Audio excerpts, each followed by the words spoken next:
I am pleased to be joined by the one and only Coach Don Patterson, live from Iowa City, as we're talking about an Iowa win to start things off here in 2023. And I'm sitting next to Coach Patterson for the first time. Not first time for you and I, but first time on the show. So thank you, Don, first of all. It was a hot day. You and I were both out there, and not always the prettiest of performances on either side. I was going to say, Corey, you sat beside me in a golf cart a few times. Yeah, we've been on the course before. But I don't know, man. I'll be quite honest before we get to. We've got some people waiting on hold to talk to you, and I've obviously got questions, and we're going to look at the stat sheet specifically. But my overall takeaways from this game, Don, a little bit underwhelmed overall, especially offensively. You know, you look at the first 5 minutes of the game. You know, Iowa scores a quick 14. Right. Really, the first 3 plays of the game were disastrous for Nevada, or excuse me, that was last year for Utah State. You had. Of course, the big return by Caleb Johnson. The very next play was a run where a Utah State defender went down with an injury. And then the third play was the bomb to Seth Anderson. But after that, I mean, Iowa had really one real solid drive, and then it went into a kind of a dry spell. Just your thoughts on the offense. Well, I thought that Utah State had a good plan for us. They chose to do something on offense that they thought they could do. A lot of perimeter throws, you know, to try to get the ball outside. And we missed a few tackles in the open field. I will say this, on a hot, humid day, I don't think the general public realizes when the players are really sweaty, it's a little bit harder to tackle them than it is on a normal day when you're not sweating quite so much. So part of our problems related, I think, to conditions. Be no different if it was in a driving rainstorm, of course, a little bit of an edge to the ball carrier that might be able to shake a tackle a little better because of weather. My biggest disappointment of the day, Corey, is we were not able to outrush them. That's disappointing any way you slice it. Let me find the numbers here. They ran for 116. We ran for 88. Our 88 on 36 carries. They're 116 on 24 carries. That gave them 4.8 per rush versus our 2.4. So it was disappointing that we didn't break off more long plays in the run game. Here's what you don't know about a game like this. The obvious question is, Was Iowa a disappointment today, or was Utah State, if you're a Utah State fan, were they a pleasant surprise? And I would be inclined to say that Utah State was a pleasant surprise. Why? I say that. I think a lot of those there were 30 upperclassmen that they signed, 10 4-year transfers, and 20 other junior college players. And I don't know how many of those guys played today, but I suspect at least half of them, if not more than half. And I give Utah State credit. It was a tough day to play football, especially if you're away from home. But I thought they did a really good job of fighting through the elements. I thought they competed well. If I was their coach, I would not be disappointed with their effort, because I think they gave excellent effort. And they presented us with more problems. They certainly didn't lay down. Even when they're down 14-0, they didn't give up, not at all. So I think a lot of our problems are to the credit of Utah State. I'll say that. I thought Cade looked good. It was good to see a court, and this is not a knock on Spencer Petras, but we know he struggled with accuracy. We know he struggled with touch at times, pocket presence, pocket awareness. It was good to see Cade make, for the most part, accurate throws. How did he look to you? Obviously, there were some questions about his health going into the game.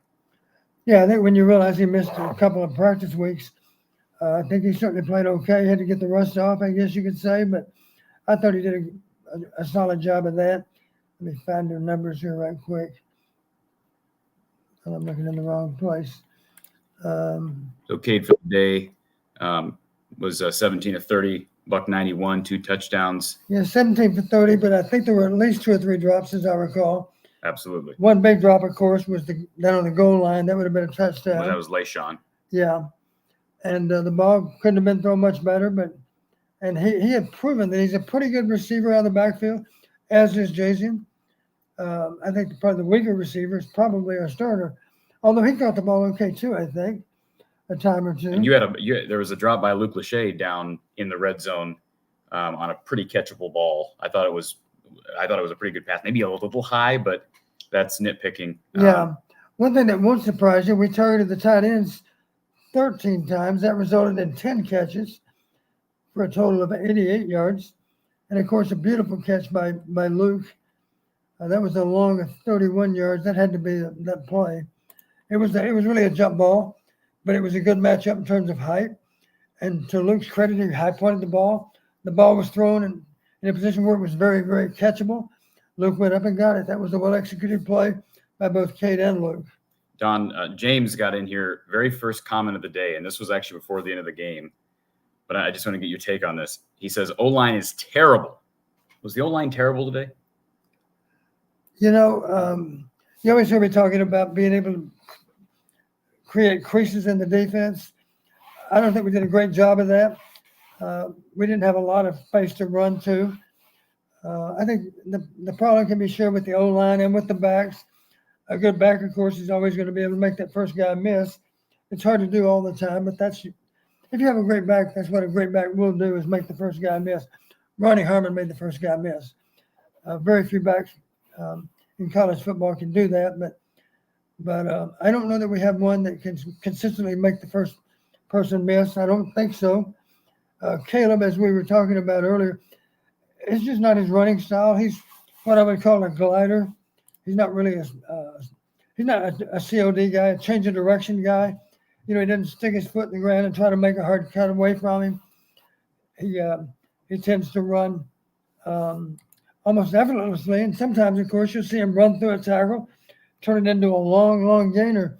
Today, that didn't really happen very much. He had one carry of a long of 21, and on 19 attempts, a total of 63 yards. So obviously, not a lot of double-digit plays in there. The 21-yarder might have been the only one, for all I know. And LaShawn had 6 carries for 16. I see good explosiveness out of him, a little better COD, not quite as powerful a runner, but he certainly is a dangerous runner. And then Jason had 5 carries for -2. Maybe he had a little weaker supporting cast. You saw some other linemen in there at the end of the game, of course. But the bottom line, we didn't sustain our running game very well. That's why we got into too many. Thankfully, we got out of some 3rd and longs with penalties on the part of their defense. Or some cases, of course, we had some well-timed gains in our passing game that took us off the hook in some long situations. But part of the disappointment, we did target the outside receivers or the inside receivers. In the case of Nico was an inside receiver. Seth had 5 targets, Nico 6. Caleb Brown had 2. That's 13 targets. The bad news, only a total of 4 catches out of those 13 balls. We gave him some chances. We had some big gainers. 36 was Seth's touchdown. 29 by Nico. Great catch by Nico. A good throw by Cade. And I guess that's it, those 2 plays. So we had 3 explosive plays in the passing game, at least 3, probably only 3. I don't know that for a fact. And then 1 in the running game, so that gives us 4 explosives on the day. As you know, that was part of our problem last year. We only averaged 3 a game in the Big Ten. So we got at least 4 today. Probably only got 4. I'll have to check every individual play to see what the numbers are. But my biggest concern up front, Don, was right tackle. And I noticed John here in the chat makes a comment about Dunker having some whiffs. I was intrigued by the fact, not intrigued, but curious by the fact that Dejon Parker didn't come in until the very end. Yeah, I couldn't help but notice that. I was hoping we'd see him sooner. That tells me he's not close. Not right now, even in a dogfight for the starting position. The first backup lineman I noticed was Feth at left guard, and I wouldn't have noticed him then except he false started. I don't know how many snaps he got. He certainly got more snaps, I believe, than any other backup in the O-line. I would assume he ended up with a fair amount of snaps. But the other backups hardly played at all, I do think. Bo Stevens was out. Ellsbury was in, right? He got some time. As you mentioned, Rusty. I didn't notice anything glaring up front, but again, is it hard for you when you're at a game live there to really evaluate the offensive line? You're a coach, but I mean, I didn't notice anything. And for that reason, of course, I tape the game, and it takes me, even though in a TV copy, of course, if you go fast forward through the commercials, you can get the game down to probably not much over 2 hours. But even then, as I look at it and actually evaluate it, it'll take me 3 or 4 hours to watch the game because I'm going to be backing up some plays just to verify what I'm saying. Yes, that ball should have been caught, or no, that was not a catch, whatever the case might be. Okay, we've got a bunch of callers here waiting. Iowa Smokehouse, want to thank them. They're sponsoring our call line throughout the year. So let's go to our Iowa Smokehouse call-in line. We'll start with Grant. Grant, welcome. Hi, Corey. How are you guys doing, Coach Don? Doing pretty well. I feel like there's a lot to talk about with this game, especially like seeing the people's reaction on Twitter. I feel like a lot of people's reactions to this game, like you would have thought we lost this game with how people were reacting. I understand people having higher expectations, especially with Cade coming in and a lot of the transfers coming in and stuff like that. I think, sort of the main problems that I saw, especially were after the scripted plays came out initially in the beginning, Brian's ability to adapt throughout the game with the play calling, I feel like has been a continuous problem. And I feel like we've seen that in bowl games where the offense will come out strong in the first couple possessions. And then throughout the game, once those kind of scripted plays, or I don't know exactly what it may be, but that lack of adjustment starts to show up. Would you attribute the early success to what Grant's talking about? I mean, adjustments the pass down the field to Seth Anderson, you had a corner fall down. Looked like a busted coverage. I never saw the replay, but he just blew by the guy. Did he stumble? Did he fall? I don't know. I think he stumbled. I think he fell. Yeah. I think he fell. Yeah, that the corner obviously wasn't any factor on that play. And it was a really short field because of the Caleb Johnson return. Right. And that was 30 seconds into the game. That was our second offensive play. Yeah. And second drive, though, I mean, I can't remember how long was the second drive. You have that in front of you, Don? The second drive of the game, which produced the touchdown to, was it Luke Lachey? That was a I know. Or no, I'm sorry, it wasn't Eric. It was Eric Hall, wasn't it? 11 plays, 75 yards. Great drive, best drive of the game. Yeah. And so that game, I think most people, and I don't know if were you at the game, Grant? I was not. No, I'm down here in Arizona, actually. Okay. Well, I think most people at the game, I'm sure you watching the game on television, we were all, I mean, it felt like, okay, this is Here we go. where we're at Yeah. here, and this is going to be a 40 burger. I was doing the math, and 14 points after 8 minutes, as I recall. So based on that, we should have ended up with about 110 points. Yeah. Well, and especially after last season, coming out straight with 14 points, we're all like here, like finally, oh my God, this is happening. This is what this has been building up to. Yeah. I think another thing. I think they persevered. They didn't surrender. Yeah. They fought back. I think they've kind of found their way on offense, with a lot of the little perimeter passing game, and not that they killed us with those plays, but they managed to grind out some first downs and shorten the game. Yeah. It kept us honest with the run game. I knew the quarterback was a decent runner. A few times, of course, he would pull the ball from the back and run the ball and ran for some yards too. We were lucky. There were times when they had some untimely penalties that helped us. I was wondering about the 75-yard drive. Maybe not on that drive. Here's a big play on that drive.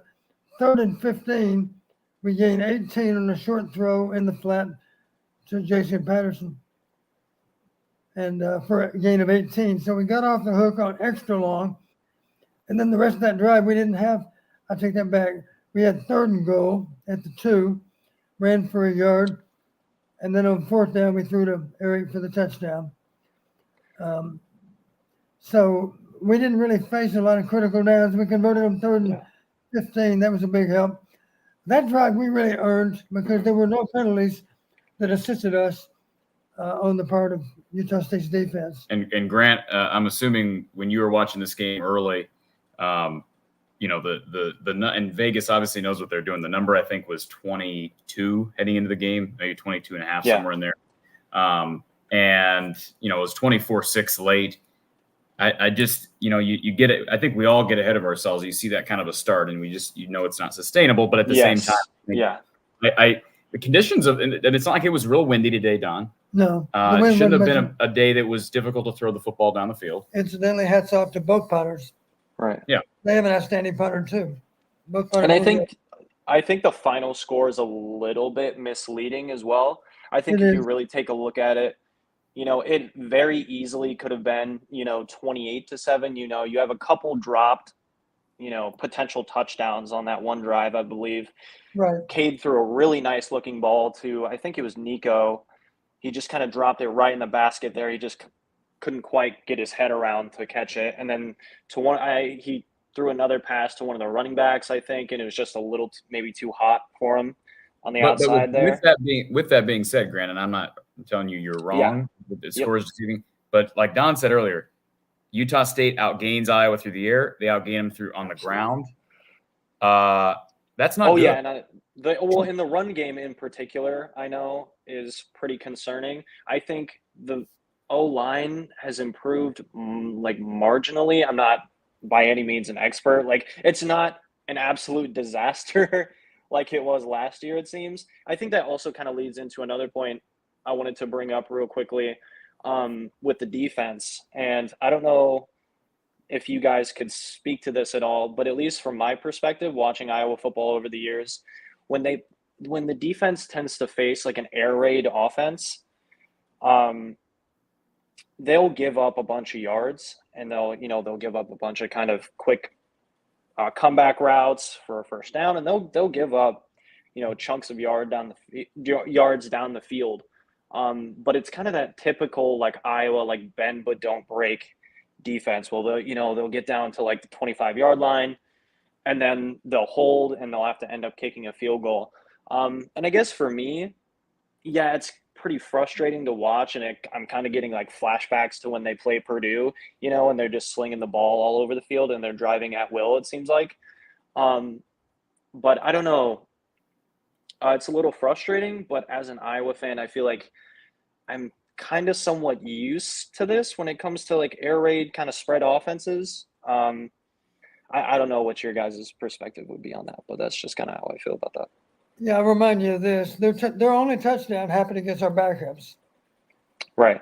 So Yeah. our defense did play all day without letting them get into the end zone, which is not surprising. I thought overall, I think our defense played pretty well. One way to neutralize our pass rush is simply to get rid of the ball in a hurry. The quarterback Right. did that much of the day, and you can imagine if you're working hard to get to the quarterback and the ball keeps coming out in a hurry, it's frustrating. Yeah. So we didn't end up Absolutely. with a lot of sack yardage. And hats off to Utah State for deciding to play that way. I honestly do believe Utah State's going to surprise some people out west. I think they're going to win more than half their games. I really do. Well, they were only, let's remember, they finished top 3 in the Mountain West last year, 6-7. But again, decent conference. They were 11. They had won 11 games 2 years ago. Now, they were not good. Their rush defense was not good last year. Correct. They gave up 194 a game. And I have a hard time believing. I'll just say this: it's not like I looked up and did digging on every single portal player they added, but I have a hard time seeing with the attrition and the change they had personnel wise, that a rush defense that was ranked in the 110s last year nationally improved so much that Iowa averaging like 3 yards on the ground or 2.4 on the ground is not a concern. That's a concern. It should be a concern. Regardless of what Utah State ends up being, if I was going to be able to be dominant up front, you ought to be able to run the ball effectively against Utah State, and they did not. That's true. Yeah. That's fundamentally true. Let's just remind you of this. Here's a stat from last year in the Big Ten. If you outrushed your opponent, I'm just talking about conference games now. If you outrushed your opponent last year by 100 yards or more, your record in the Big Ten was 30 wins and 3 losses. So obviously we're going to be hard pressed to outrush a lot of Big Ten opponents by 100 yards. Yeah. Maybe in some cases we'll be able to pull that off. But in general, based on today, you'd have to hope we'd simply have some kind of edge in rushing yardage, because that does set up play action pass, and that does burn clock. That does give your defense a chance to rest by being able to grind out some first downs. So there's no doubt we have work to do. We have to be better with our ability to run the football. That's not just on O-line. That's on tight ends. That's certainly on backs, because they're the ones carrying the mail. And for that matter, the receivers have to take great pride in their blocking too. It's all hands on deck to get that done to the highest level. We did try to make some yards on the perimeter. Our fly sweeps actually helped us, as you recall. That young man, what's his name, Widgeon? Caden Weegan. Caden Widgeon, he's pretty fast. And the bad news, though, is Iowa State's already alerted that if he's a fly sweep guy, if he's running in motion with a lot of speed, you better have a way to get up the field and be able to tie him up before he gets around the edge. And a couple of times he got out the gate and produced good yardage when he did. Anything else, Grant? Yeah, I'll just say one more quick thing, and then I'll hop off here.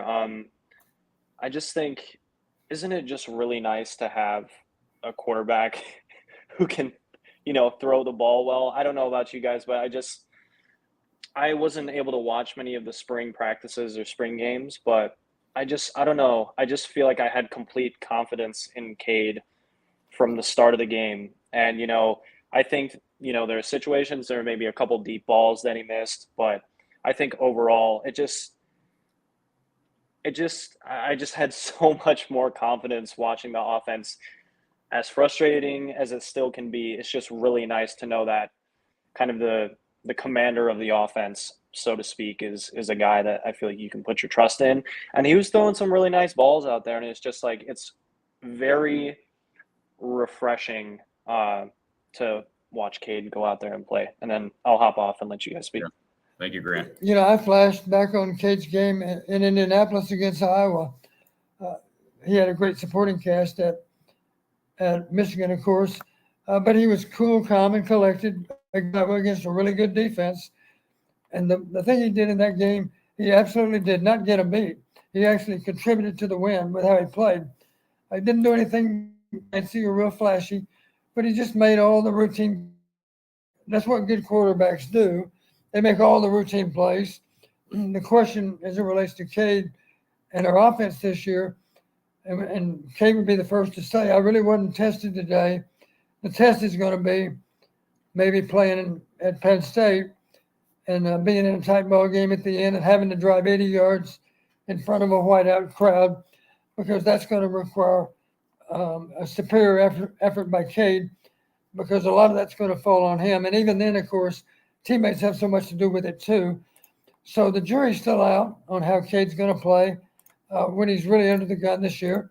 He'd be the first to tell you he missed a lot of playing time last year.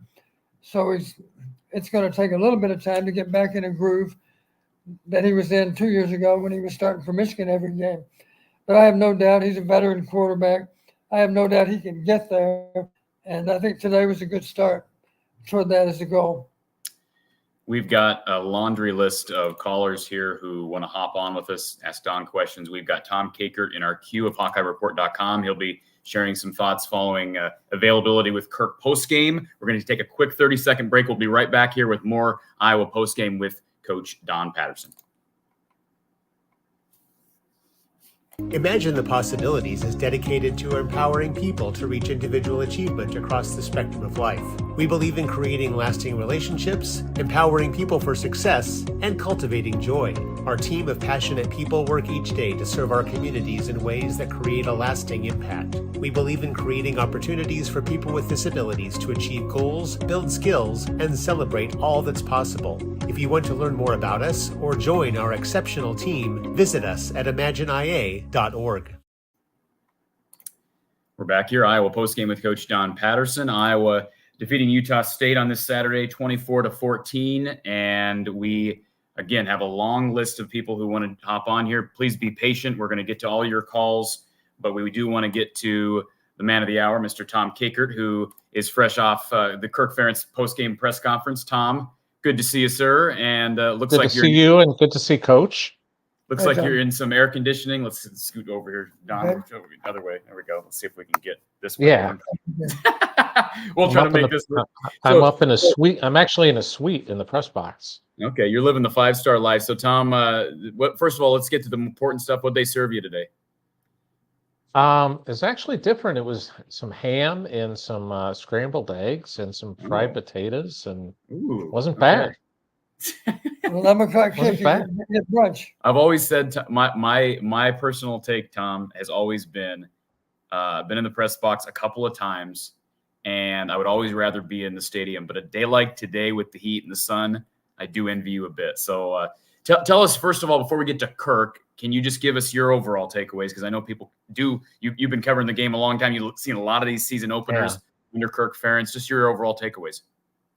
I thought, I thought they were solid. It's easy to get excited about the first couple drives, obviously, and then put those in a bucket. But then they hit that lull, and I'm not sure really what happened. We got a lot of different kind of comments about the run game was interesting, and some of the comments that I asked Cade about it, and then Kirk commented about it afterwards as well. And it was more along the lines of they didn't have a lot of film on this DC and this group of players at Utah State. So they had to go back to like 3 or 4 stops with this DC, and it's totally different personnel. And Coach Patterson could speak to that pretty well, I'm sure, because he's been in that boat too, where it's just difficult to get a good prep when you've got so many new faces on that defense. You got a new DC with that personnel, and they gave them some different looks that they weren't expecting. That's one of the things that Cade said to me after the game when he was talking, was it was just a lot of different looks. So that's maybe why the run game didn't get going. I was impressed with the pass protection, which I think is even more important for them at this stage, with Cade coming back from his quad injury. I think they need to protect him, and they did that for the most part today. I think they had one mistake in the game where they let a pass rush come in. But I'm just, I don't know that we learned that this is a great Iowa team. I think we learned it's a good team, but how good, I don't know. We'll find out a lot more, I think, next week. And Don, how much do you agree with that sentiment Tom's kind of relaying from Kirk regarding not having tape. Again, the coaching changes. You mentioned even the play calling changes, but specifically with the defensive Yeah, coordinator. game one is difficult sometimes because if you're dealing with, even if a coordinator's new, you can go back and get video of him at his old school. But even then, what you don't know is how is the new coach going to affect the way the defensive coordinator runs the defense. Obviously, he's got a big say in what you're going to do as a defense. And you got some idea from looking at the previous school that the defensive coordinator was at, but even then, it's guesswork. And invariably, you're hit with a few surprises with how they played. Tom, how did Iowa turn out injury-wise? I mean, it seemed like most of the guys that went down today were from Utah State, but any updates on anybody? Obviously, we got late news that Jamari Harris would be out. Maybe you can expound on what you know regarding that, and also Chris Reams, who was not part of the rotation, but apparently is also facing some time missed. Yeah, Cook didn't say specifically, but all he said was that Jamari's going to be out next week and that he'll be back for the Western Michigan game. So you can read between the lines that Jamari was swept up in the gambling thing. And I think that's pretty clear. And as is Chris Reams, I think he's going to miss 6 weeks. So he'll miss half the season. But Iowa's really deep along the defensive line. So I think they'll be okay. Xavier Wampa left the game. I thought maybe it was a hyperextension, but it turns out it was a cramp, which makes sense with the heat today. And LeSean Williams didn't play in the second half either, and that was also due to a cramping issue. So they were trying to be safe with him, and that's one of the things that they have to really monitor even after the game today is guys who have to get all the fluids in them that they can possibly get into them because they're playing out in that heat, and you just you get dehydrated. Tom, there was a play, I believe it was in either the second or third quarter, where Cade kind of got banged around and came up. You could tell kind of shaking off that right leg. Is there any mention of, was he available for post-game interviews? Yes. Yep. Talked to Cade, and it's he's going to be dicey.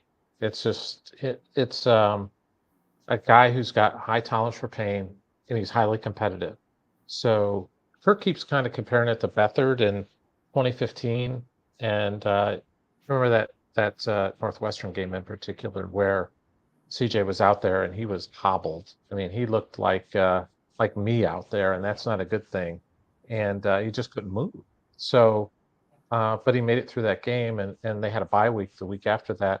I think this is just going to be an ongoing thing with Cade for a few weeks until he can kind of get healed up. But I asked Kirk if, like, kind of right around beginning of the fourth quarter, you looked down there and you saw that Deacon Hill was warming up a little bit, taking some snaps.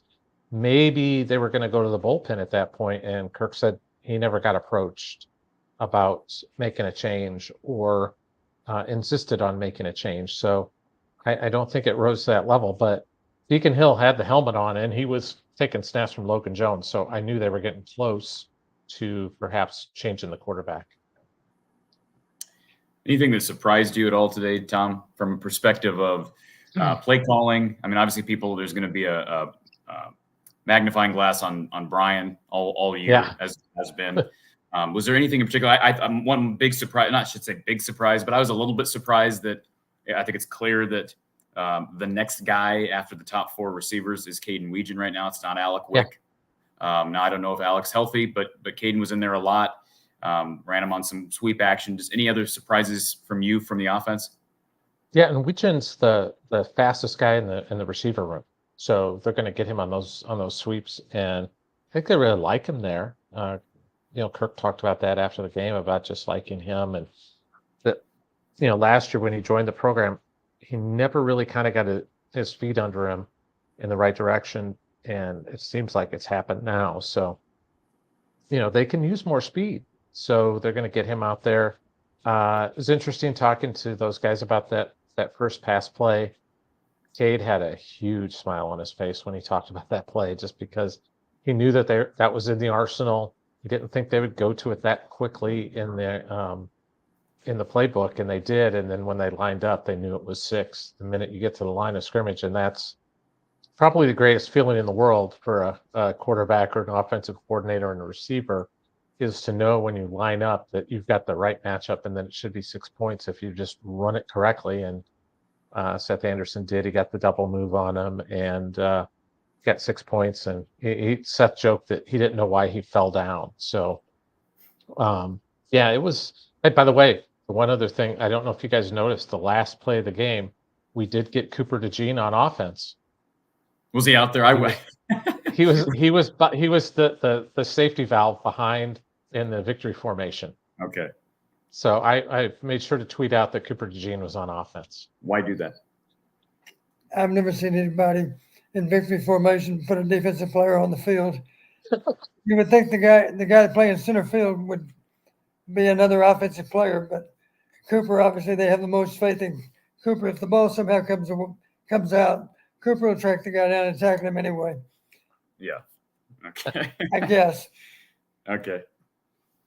Well, Tom, I thought it was super funny that he did that. Anything else that you took away from Kirk's availability? And for anybody who's new to the show or maybe confused as to why you're on, you're going to be doing this throughout the year. We look forward to this, being able to kind of get some quick takeaways from Kirk Ferentz. But anything else that stood out from the presser? Just that I think Kirk still feels pretty good about his offensive line. And they did do a good job of protection. He thinks that they're still going to make the progress that they need. And there won't be an excuse about not knowing what they're going to run in the personnel, because they'll have film on Iowa State and they know exactly what Iowa State likes to do. So next week will be a real test, just every game moving forward. So we'll find out if the offensive line's better. I thought there were times when they did play better. I thought the run concepts were better. They did some different things. It's not just the inside zone, outside zone that they'd stuck to for a long time. I thought there were some new wrinkles and looks, and the pass game looks. There's going to be definitely great chemistry for Cade with Luke Lachey and obviously Eric Gall, since they have so much time together. So we're going to see a lot of tight ends, and we're going to see a lot of running the ball with KJ and Lee Sean, and I think Chas Patterson did a nice job today too. That pass play that they ran fairly early in the game was a really nice play, and that's a tough little route to run for a running back and make that catch and get upfield. So he got 18 yards on that play. I'm still going to be concerned about the run game though. I just am. I got to see it. Because I didn't think this Utah State team was great. And I thought he'd have a chance to go out and and Caleb would get 100 yards easy today, and he didn't. And you take away that 21-yard run that he had, and it's a pretty average day for the Iowa run game, and they've got to get better. Yeah. And you could argue below average against this. The run, that's what I was saying before you jumped on. This rush defense was, I think, ranked in the 110s last year. Now they gave up 194 a game last year. Yeah, that's a concern, regardless of what Kirk says. And hopefully, you know, what you said, and I think we always hear too, and I would sure you probably agree with this, Kirk always doubles down on we're going to see the most improvement from week 1 to week 2. Now, that was not the case last year. I mean, it didn't appear to be the case last year. If we remember how the Cyhawk game went. They scored as many points in the first quarter as they did in the first 2 games last year. So they scored progress, right? They scored as many points in the first 35 seconds as they did in the season opener last year. So think about that. It's crazy. Tom Kaker from HawkeyeReport.com. Tom, I know you got lots of got a lot to do here this evening. So is there anything in particular that you would like fans to direct some fans to? I'm sure you have some podcasts here that'll be dropping. You're constantly podcasting. Yeah, actually, I'm gonna get one of Coach Patterson's old pupils, Mr. Chuck Long, is going to be coming on with me tomorrow night. So we'll be breaking things down with Chuck. And folks want to jump on to HawkeyeReport.com. We got one more day of a great sale of 50% off for a yearly subscription. So if people want to take advantage of that, we're going to have a ton of coverage plus the pod with Chuck tomorrow night. Well, Tom, appreciate you jumping on here, and thanks. Look forward to talking to you after Cyhawk game next week. Absolutely. Thanks, guys. Take care. All right, good insight from Tom, and sounds like Kirk was positive. Yeah. Positive. I mean, I still think there would have to be some concern there, given the fact that one would think, at least perspective, regardless of Utah State personnel and regardless of schematics and what they didn't have on tape. This is an average football fan saying this, Don, but you would think that Iowa's just bigger, stronger, and more talented up front. Right. And so you're going to be able to get 3.5 yards a carry without really a lot about your opponent. And I'm sure there were some alignments we didn't expect to see, but what happens, of course, is you adjust. You adjust during the game. And so another question relative to today would be, even if we got fooled in the first half with certain alignments and certain stats, can you say that we adjusted well as the game played out? We didn't run the ball any better in the second half. That was a disappointment to me that we didn't. I give Utah State a lot of credit. I do think their rush defense is a lot better than a year ago. I have no other explanation for why we were not able to run for 200 yards either, unless you give some credit to Utah State. I think any number of those older transfer players must have been involved with that run defense. I don't know that, but I suspect that. Before we get to our next caller, and again, we're going to get to all of our callers here this afternoon, I want to thank Brad Van Meter and his team down at State Farm in Des Moines. Call him for a quote. Brad tells me that rates have never been so low. So be sure to give Brad and his team a chance to give you a great auto insurance policy, or perhaps save you on renters, business, life insurance. They spend countless hours taking care of their customers. He's down in Des Moines at 4229 Fleur Drive. Visit him online at bradvanmeter.com, 515-256-6480. And of course, State Farm is the largest auto insurance company in the nation. Brad and his team will take care of you. We want to thank Brad for sponsoring postgame coverage here from the Hawkeye of the Storm. Let's go back to our Iowa Smokehouse call-in line, and we've got who do we have? Let's see. Trying to make sure I have the right order here. I believe we've got Daniel on the phone. Hey guys. Hey. So I'm gonna be straight honest with you. I'm a Nebraska fan, so I did see part of your guys' game, and I'm gonna be honest. I was underwhelmed with Cade McNamara. I was expecting a little more from that offense. There were in my mind there were just too many punts, but your defense did a good job, and that deserves a lot of credit though. I would agree with that to an extent. I mean, as we said earlier, I think maybe game plan and obviously Cade's health affects things. But there's definitely some concern moving forward. Yeah. Yeah. It was an okay game. Not the best one I've seen by far, but I do have to say that there was. From the side that we were hearing from Nebraska, there was definitely a lot of talk about maybe Brian Ferentz being one of the main issues on the offensive coordinator side. What are your thoughts on that? Well, we've talked about that a lot. And by the way, if anybody missed that earlier, and we'll continue to kind of talk about that because it is a talking point. And if the administration didn't want it as a talking point, they wouldn't have publicized this contract amendment, Don. As of right now, Iowa's averaging 24 points per game, 1 point below what he's required to average. And I'm talking about Brian, although the points are combined defense, special teams, offense. What did you think of Brian's play calling today? And that was one thing as I was sitting there and I was in the north end zone today, and fans had just ambushed to the exits about 10 minutes before the end of the game, which I hate that, but I know it's hot. Yeah. I know it's not a real entertaining game. But I'm sitting there thinking, is the play calling as bad as I feel it is? I'm still sitting there thinking that. And tell me I'm wrong, Don. You're a former play caller yourself. I'm just sitting there thinking, got some good athletes out here, but it just seems odd. And I know, evaluating play calling can sometimes seem, like hindsight's 20/20. What did you think of how Brian called the game today? Well, I'm not sure that we use waste downs again. How many waste downs do we have? One? I don't know how many we have. Only had maybe one or two. But that's been a case in the past, of course, that we haven't.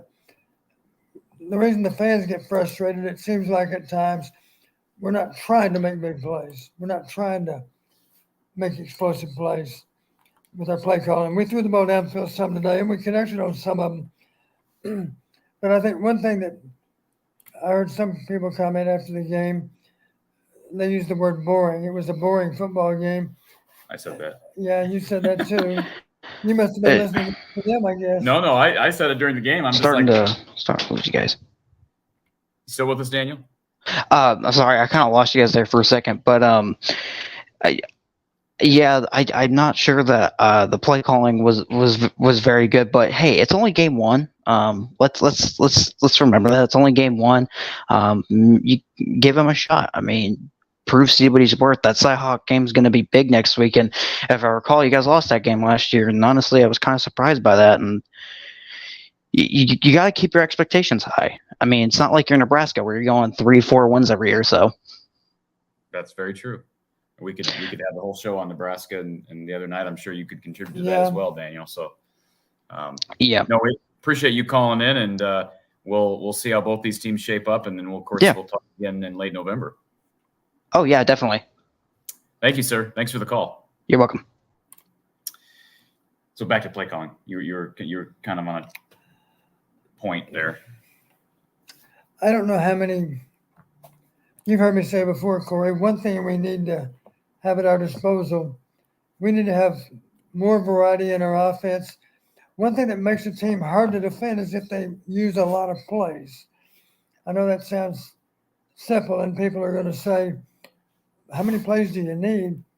Well, I think one of the things that made us difficult to defend back in the 80s and 90s is the fact that we game planned a lot from one game to the next. And we might run a play half a dozen times in one game and not run it again for 4 games. But then when we needed it, because we found another defense that we thought was vulnerable to that same play, we'd pull it out and use it again, even though we hadn't used it in a month. Yeah. So I think a little bit of our problem maybe is maybe we can come up with a little wider range of plays that we can draw from. I think that would help us. I think that would make us a little more difficult to defend. But again, in game one, your first focus is just simply, let's not beat ourselves. Let's be sure we know what we're doing on all these plays. If they're not very predictable with playing, let's stay with a lot of base calls, a lot of basic plays that are in our offense, because that should give us a less chance to mess up. And if we don't beat ourselves, we're going to win this football game. We did play all day without a turnover. We had a couple of fumbles, but we got them back. We only had 1 turnover defensively. Nice play by Xavier. But I said going into the game, my goal was that we would outrush them by 100 yards. I was basing that on their 194 figure they'd given up last year. I do think they've shored up their rush defense. I think it's going to be better than 194 a game, certainly. But the other disappointment, because they were -9 a year ago, and we were plus in the Big Ten a year ago, I thought we could scratch out a +2 on turnover margin. We didn't do that. We only had a +1. We did have a good advantage on average starting field position. I haven't checked my numbers against the play-by-play, but the play-by-play suggested we started 15 yards more down the field than they did. We started on 37 versus they started on the 22. But give them credit, they moved the chains just as effectively as we did. And I think the numbers are a little misleading because they finally passed us up at the end of the game. And of course, their most productive drive of the game was against our backups defensively. And that's frustrating, but I understand where Phil's coming from. You got to get the backups some experience. Let's get them in there. And even if they make a mistake or two, they'll learn from it. And the beauty of playing your backups, of course, is now if you need them because of an injury to a starter, they're a little better prepared to go in there and play championship football because at least they played when the game was at least somewhat in doubt. All right, let's go back to our Iowa Smokehouse call-in line. Who's on the line? Hello, this is Brett. Hey, Brett. How are you? This is Trent. Oh, Trent. Sorry, Trent. Yeah, hi. Hi. Coach Patterson and Corey, it's a pleasure to talk with you this afternoon. You as well. Thanks for calling. Yeah, Just want to talk a little bit about today's game. It just felt like, in my opinion, overall, I saw some good things, but I also saw some things that were doing the same. It just seemed like the offense was, the first two drives were just phenomenal, and you got really excited about it. Things were really moving well. And then all of a sudden, we just kind of went back to the same old thing. And it was just kind of like just the simple, the running game was not good. And I think our defense could have played better. It seemed like there was one kid there, I think it was Vaughn, that seemed to just, it seemed like on Utah State that just kept going to him in that flat screen coming around and just the short passes, and they were picking us apart. 12 like, catches. 12 catches for Terrell Vaughn, 93 yards and a touchdown on 18 targets. So they were obviously heavy toward Terrell Vaughn. You're right. Yeah. And it was like, it was frustrating when I saw that. It was like we weren't making any adjustments to come up and get him. And I felt like if we could just get that guy and just keep him secured and defended, they really didn't have anything else. And it was just like we weren't making adjustments on the defensive side of the ball to go get that guy. Well, I'll say this, I feel like the same kind. And I understand where you're coming from, Trent, but I'll say this. We had this discussion last year. I recall the Illinois game. People were, bringing up, you lose 9-6 and the defense made this mistake. You ought to be able to win the game giving up 9 points. Right. The fact of the matter is the starters on defense gave up 6 today. Right. So I understand where you're coming from, Trent, because the way Iowa played today, and oftentimes they do give up yardage, but they are opportunistic, right, Don? Well, they were not as opportunistic today as we would hope. But again, I think Utah State did a good job of limiting those opportunities for our defense. They didn't throw the ball up for grabs. They made high percentage throws. They caught it. In some cases, they shook a tackle, made another first. Did a good job of moving the chains. And they did a good job of staying on the field. And even though we won time of possession, they ended up with one more first down than we did. Now they finally passed us up in terms of total offense and first downs. Passed us up at the end. We're playing our backups. So I don't want to worry too much about the numbers. I still think our defense is going to be fine. I do feel the other corner, the corner away from Cooper, he better get ready because they're going to test him. They're going to put the ball out his way a lot. Iowa State will next week. Because as For sure. we said earlier, Jamari is back. Apparently, will be back against Western. So if you're Iowa State, and we saw Utah State do that earlier today. Yeah, they got the memo on Jamari here. My guess is that was out there. Yeah, they were going after Lee much more than they were Cooper. I think they threw some balls Cooper's way too, but it seemed like they were trying to pick on Lee. Well, I saw that one play too where Cooper Jean almost had that pick there. I think it was in the first half, and it was just right in his hands.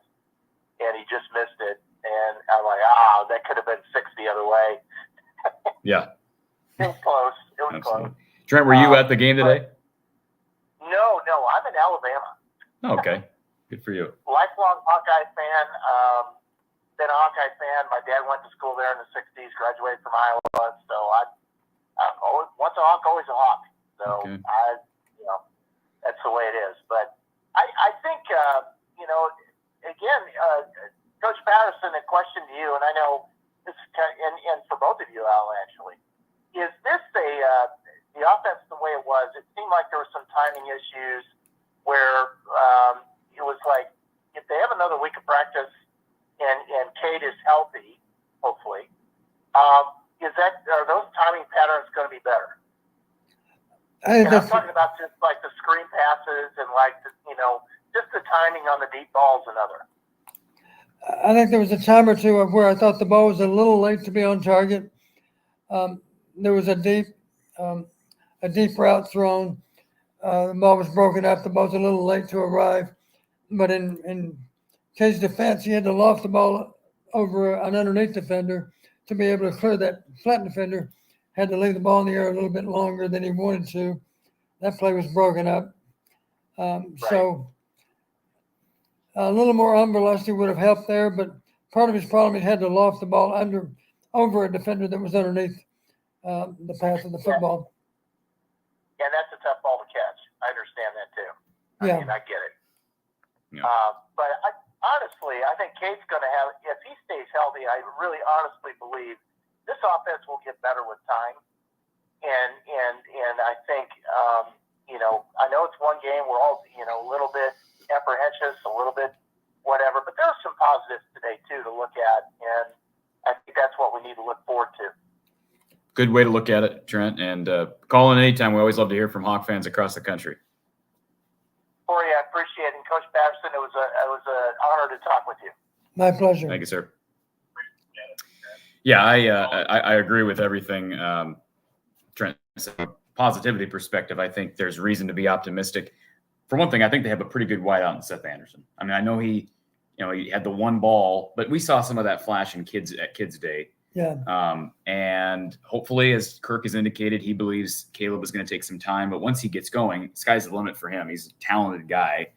And they are really stacked at tight end. We saw 5 tight ends, I believe, today. Yeah. Am I correct in saying that? They seem to be very interchangeable. A lot of tight ends played. What were your thoughts on 14 personnel? Didn't work the first time, worked the second time. It never bothers me to see a lot of tight ends on the field. You're really messing with the other team, and when you change personnel a lot. And the next step, of course, is multiple formations with the same personnel. And I don't doubt for a second there are going to be times when we're going to see Eric as a split receiver, and yet we're still going to have an attached tight end. That'll be Luke in most cases, I would imagine. But those other tight ends have already proven that they can play too. And the better they play, of course, the more snaps they'll get. All right, let's go back to our Iowa call-in line, and we've got Ryan with us. Ryan. Hey, good afternoon, gentlemen. It's good to see you two together. Been a while, Ryan. How are you? I'm great. Coach, Good to thanks see for you. doing this again this year. You're welcome. It's good to see you guys together in Coach's crib. Right. My overall feeling about today, this isn't, there's been several, I'll say early season games, first games even, where I was disappointed and very underwhelmed. In 2021, as you know, we got as high as number 2 in the country for a while. And if I'm not mistaken, that year, the third game of the year was a 24-14 Colorado State. And it was just one of those real underwhelming, disappointing games. And we did get better with time. It seems like we're so often, with maybe a couple of exceptions, we seem to be very susceptible the first few games of the year. I do see the makings that this is a team that's going to probably improve immensely over time, and by November we should be a pretty dangerous team. Now, overall, if you ask me to give it a letter grade, my feeling is C to C minus. It was about how I felt. One major high point I thought was Jay Higgins. Oh my goodness, I think he made himself some money potentially today. I think that guy could play on Sundays. He was all over the place. I think he had 15 tackles. He was unreal. With all due respect to Jay Higgins, he's not making any money getting 14 tackles against Utah State. No, I'm just saying I saw some potential there. Oh. A guy that's all over the place. He's Absolutely. making plays. If you think, he kind of reminded me a little bit of Luke Ketchie of the Panthers, how he was just a tackling machine. And I thought Higgins was just everywhere, whether even on special teams. And as far as I'm concerned, he gets the game ball. I was very, very pleased with him. Cooper played fantastic. Unfortunately, had that one near interception, but whatever. He was still fantastic. As far as the play calling goes, couple thoughts. We have more individual talent on this offense than we've had in a long time, and finally a very capable quarterback. It would have been real nice to see more looks towards Seth Anderson. I think the kid really has the makings to do great things with us, and then also get a few isolation plays for Caleb Brown, which we really didn't see. I know they threw deep to him once, but I just kind of wanted to know your thoughts on that. Well, we targeted our 3 wide receivers a total of 13 times, but only 4 completions. And that was in part because the ball was thrown down the field quite a bit. We didn't always connect. Your return is never going to be, percentage-wise, as good on the deeper throws. But the rewards are so great when you do connect. Today was a good example. We hit 3 passes that were explosive to 3 different receivers.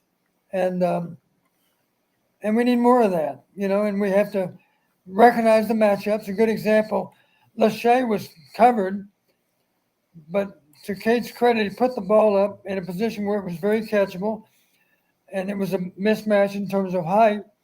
And Luke went up and got it, even though he had pretty good coverage. He still made the play. So that's an example of taking advantage of that situation in that moment. I don't doubt for a second that Kate threw the ball because he knew the matchup is good. If I give Luke a chance to high point the ball, he'll do it. That's exactly what happened. So hopefully he can gain confidence in all of our receivers and be able to throw with great confidence to more than just a few of them. Maybe as the season plays out, maybe the majority of them. That's something to shoot for.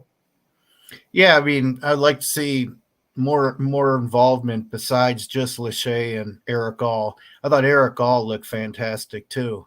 I think he's going to be catching everything that's thrown his way. So as far as the offensive line, when it was 2nd and 1, I know I was watching with my whole family and I said, hey, here's a waist down. It's guaranteed 100% going to be a run up the middle. It was actually between the left guard and the left tackle. And I, of course, the question was, well, what's a waist down? And so I had to explain that real quick. And they're like, oh, yeah, you're right. It's going to be a run. We all knew it. And it worked. I mean, it was like a 4-yard run, so it wasn't a bad play. But, it was an opportunity to maybe go deep to Seth Anderson again and see if we couldn't get a second one. And maybe we're setting up Iowa State. Maybe that's it. Well, let's hope. But anyway, guys, thanks a lot for taking your time out and taking my call. And see you guys later. And go Hawkeyes. Next week's a big one. I got a bet on the line with some of my Iowa State coworkers back in Chicago. So go Hawks, Ryan. Appreciate your call. Yeah, the waist down. I didn't track the number of waist downs today, but somebody did bring that up to me during the game. Hey, it was 2nd and 1. Ran the ball. There were more than a couple of those, right? I don't think so. Well, there couldn't have been too many because we didn't pick up 8 or 9 yards. Yeah, exactly. That often on first down. Right. Which is the case last year as well. But when you look at the whole sample for the whole year, you're going to get a decent enough sample size. So right. Lemansky, thank you for the super chat. Support the swarm. I did last week. It factored into us seeing the elite Cade to Eric combo. Appreciate that, Lemansky. Absolutely. I had a swarm beer before the game. Have you had a swarm beer yet? I have not. You're not a beer guy, are you? No, I'm really not. You get the swarm vodka? No. You're not really an alcohol guy in general, are you? No. Okay. So I had this. I have not had the swarm vodka, swarm beer. Had that again today pregame. Shout out to the tailgaters that hooked me up there, and it's good stuff. I will say this: looking at the trash that was blowing through the stadium in the second half, still a lot of Busch Light and Coors Light cans. I would hope eventually the majority of the beers that are being consumed are swarm beers. Makes sense to me. But of course, there has to be the demand, and then of course they'll get more there available for customers. Got a couple non-football things real quick before we go on. What was going on with the scoreboard today? I don't know. Can I just I'll give you my take, and then I'll give you. Okay. I understand things happen. Okay. But my first thought is, was this not tested prior to the game? The season opener, and you have the scoreboard doesn't work, then the down and distance isn't working, then the whole thing goes black. Then they had the LCD screens were glitching and there were little spots. It was just a disaster. Yeah, let me use this as an example. No shock to you, Corey. Before the game, we always judiciously check the phones to be sure that the sideline communication is 100% go. And obviously, if it's not, we're going to find out an hour before the game, Right. not during the game. So it does look bad that. Well, you can see replays either, and you have no idea what down and distance is unless you're actually paying attention to the sidelines. Yep. Just frustrating. I feel bad for the people who were behind that because I'm sure they tested it prior to the game. I would think. Are you sure? I'd have to think that they did. The other thing is they encouraged people to bring in. Here I go complaining about something else. They encouraged people to bring in water bottles to fill up, and you wait in line, and you get to the front of the line, and you put your water bottle under the water bottle filler, and it's coming out yellowish red. It's all yellow red. I didn't know that. So I don't know if it was rust or what, but the bathrooms were yellow red, the water fountains were yellow red. So what do you have to do? You have to go buy a $6 water. Yeah. But I thought water was reduced price. But that must be the reduced price. $5.50. I believe it was $5.50 for Dasani, and $7. Someone say something. Lisa, is that $7 for Smart? Was that right? We brought our water in. Okay. Anyways, we'll get back to football. I just figured I did tweet that out during the game that it seemed like a lot of issues, and I know it was hot. It was a season opener. Things happen. Let's go back to our Iowa Smokehouse call-in line. Shadow Wukin. Am I pronouncing that username correctly? Yeah, Shadow Wukin. Hey. Been watching you for a while. Actually, really hype. Usually, you are not a huge fan of Ferentz. Seems pretty light this year. I'm excited. 69.3% win rate with Ferentz as offensive coordinator. Today, we had 5 drop passes. We were unable to get a 3rd and 1 twice, a 4th and 1 once. That's not Iowa football. We had player 10, our middle linebacker, I think he is, Nick Jackson. Couldn't shed a block if he had to. Didn't fill holes. Honestly, I'm really underperformed in my opinion. And number 2, didn't run hard. Not like everyone's comparing him to Sean Green. Sean Green, Derrick Henry, and I kind of felt like I think it was A-Rob was our running back that went from hitting the hole hard one year to all of a sudden he danced too much, and people complained about him dancing rather than just hitting the hole. Granted, you have to have a hole to hit, and you have to run more than the 1 and 2 gap the entire game. But I don't know. Like, people are complaining a lot about like everything that's going wrong, but like I really don't think we've showed 5% of our playbook. We did no rollouts, no tight end. You know what I mean? Play action rollout, hit the tight end. I didn't see it one time. The deepest ball was thrown by our backup quarterback, and it was 10 yards overthrown. And our receiver, number 3, was 5 yards ahead and did the latest stop go I've ever seen in my life. And then, pray to God, side note, the Utah State, where it faked the cameraman out, they did like a sweep. You know, you were at the game, so I don't think you've seen it. They did a sweep, and it literally faked the cameraman out, and the running back was gone. But we literally didn't hold contain at all. Like, it was a play fake pass, I think, to the other side. Like I said, it was hard to see because anyone watching the game seen the running back go free, untouched. But I don't know. It was just really confusing. So go back. I know you kind of bounced all over the place. I was trying to hit everything because everyone. Yeah, I know, and that's fine. Go back to the beginning. You made a comment at the very beginning. You said something about how who's been anti Kirk Ferentz? No, not Kirk Ferentz. Brian. You don't like Brian. You have no problem. I have nothing against Brian. I've been critical of Brian as a play caller and as a developer and as a quarterbacks coach. But I have nothing against Brian. Well, no, that's what I was saying. Like, especially this, like last year, it just seemed like. I'm not saying you. I'm saying more so just the environment here was, grab your pitchforks. Let's get rid of Brian.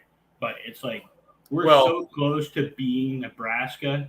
We have a 90s Nebraska. What is it? 90s, 2000 Nebraska. They went from winning nonstop in championship games to now they're nobodies.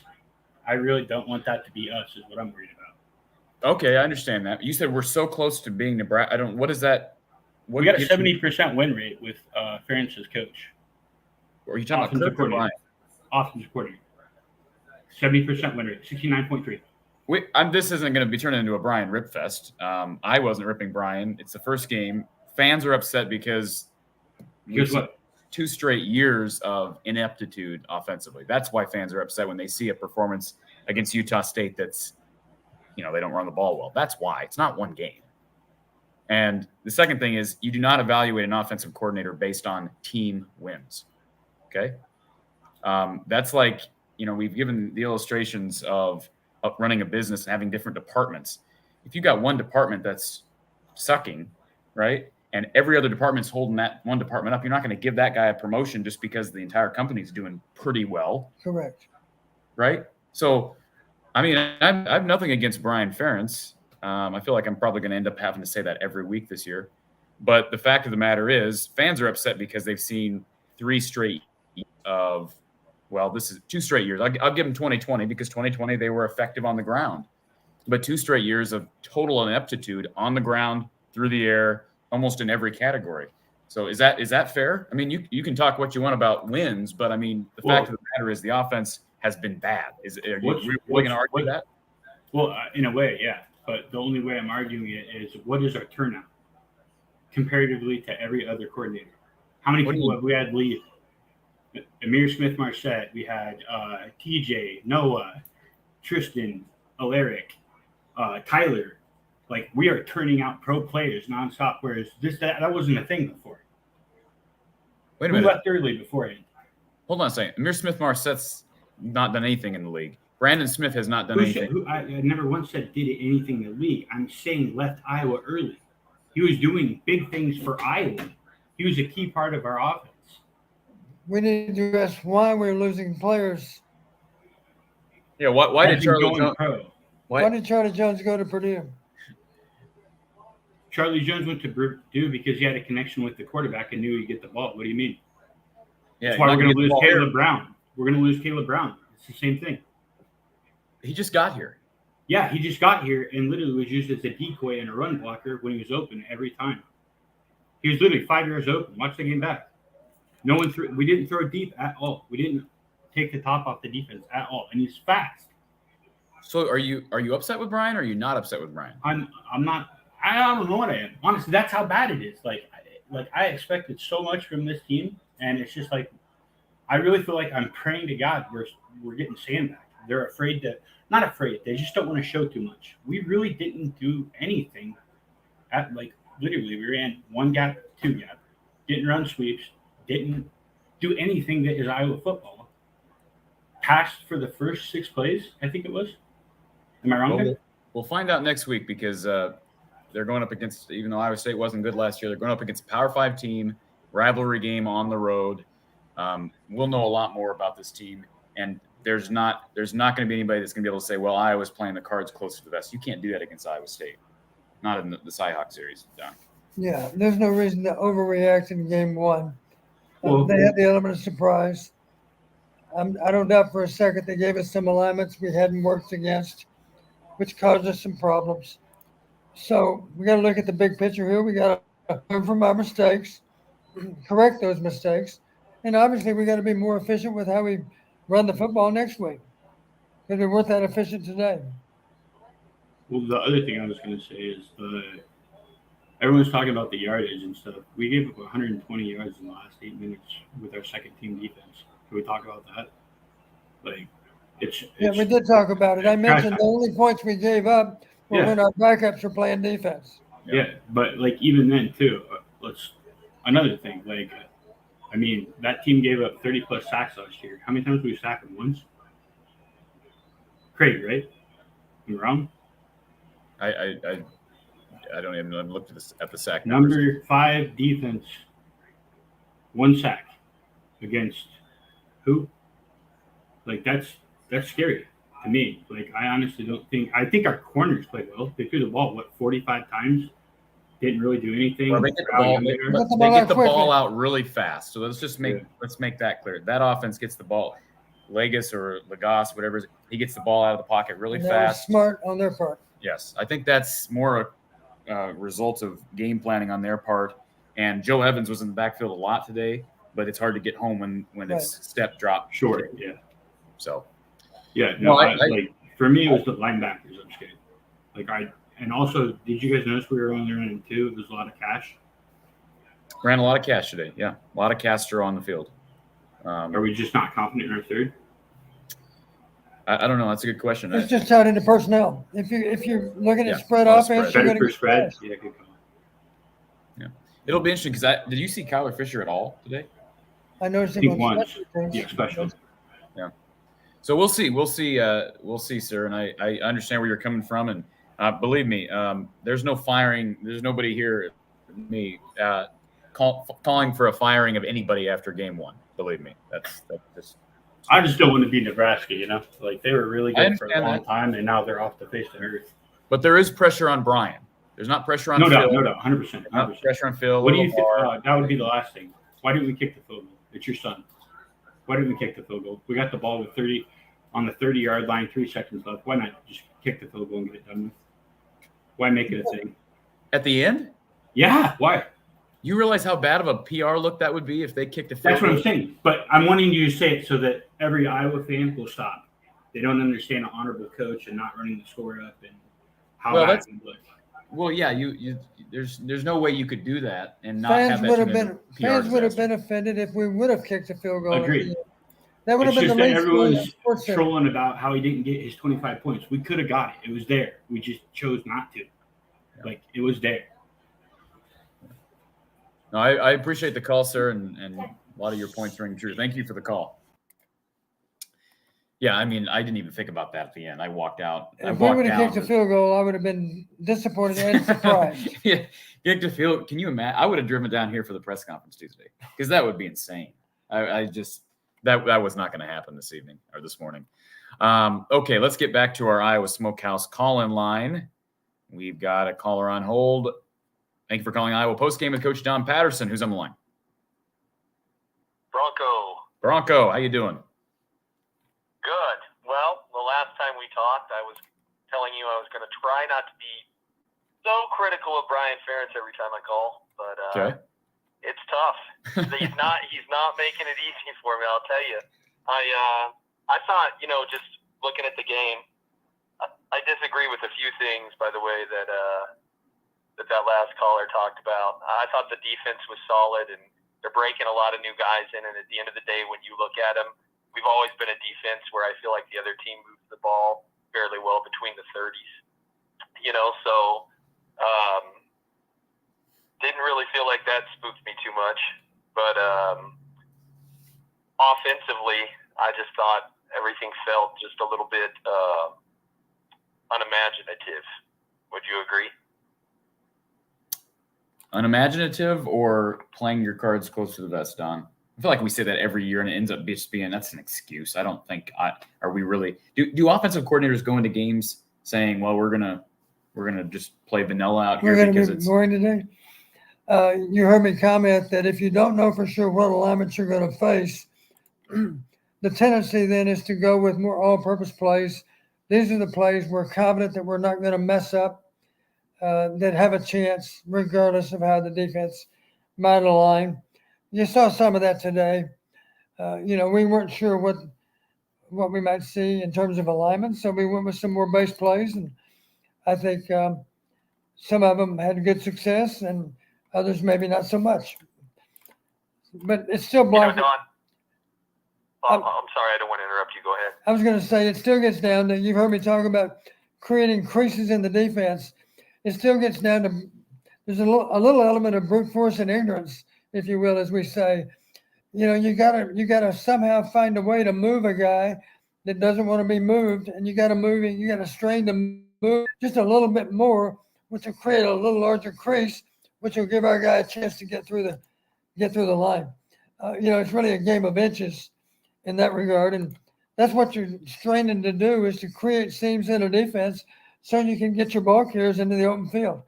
And we didn't do a great job of that today. One reason is because we got some alignments that fooled us, but let's not overlook the fact that another reason is simply we didn't impose our will as well as we needed to. The guys didn't get as much movement as we need them to get. to create a bigger running lane for our backs, and that's part of our problem. And I think a lot of credit goes to Utah State. I don't want to overly. Yeah, I don't think Utah State's a pushover.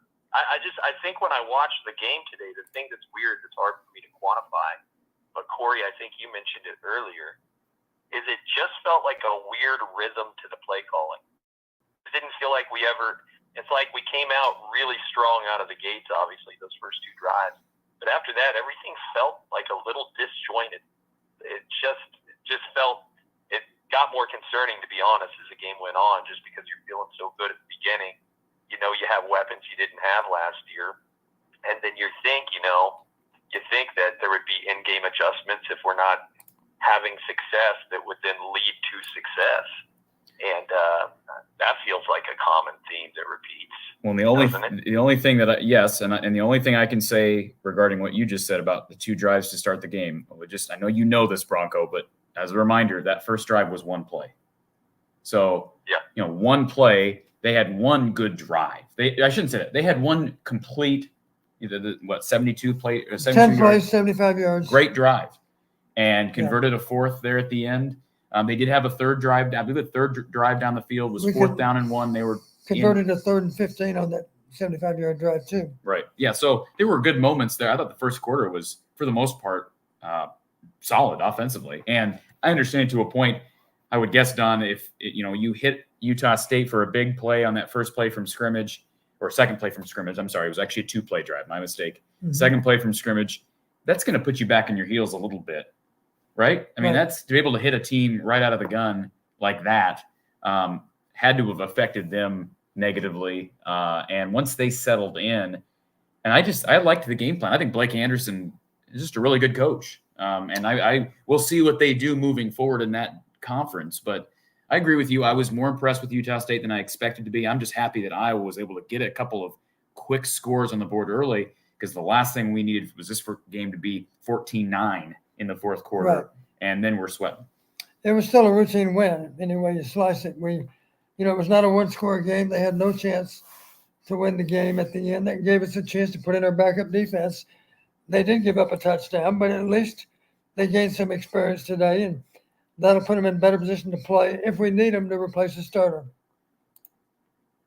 And how un-Kirk-like was it? Really, I know Cade's not 100% healthy, but neither was C.J. Beathard. I mean, his hip was so bad in certain games, and he would be out there. I was shocked when Deacon came out. I mean, I think it's a good thing.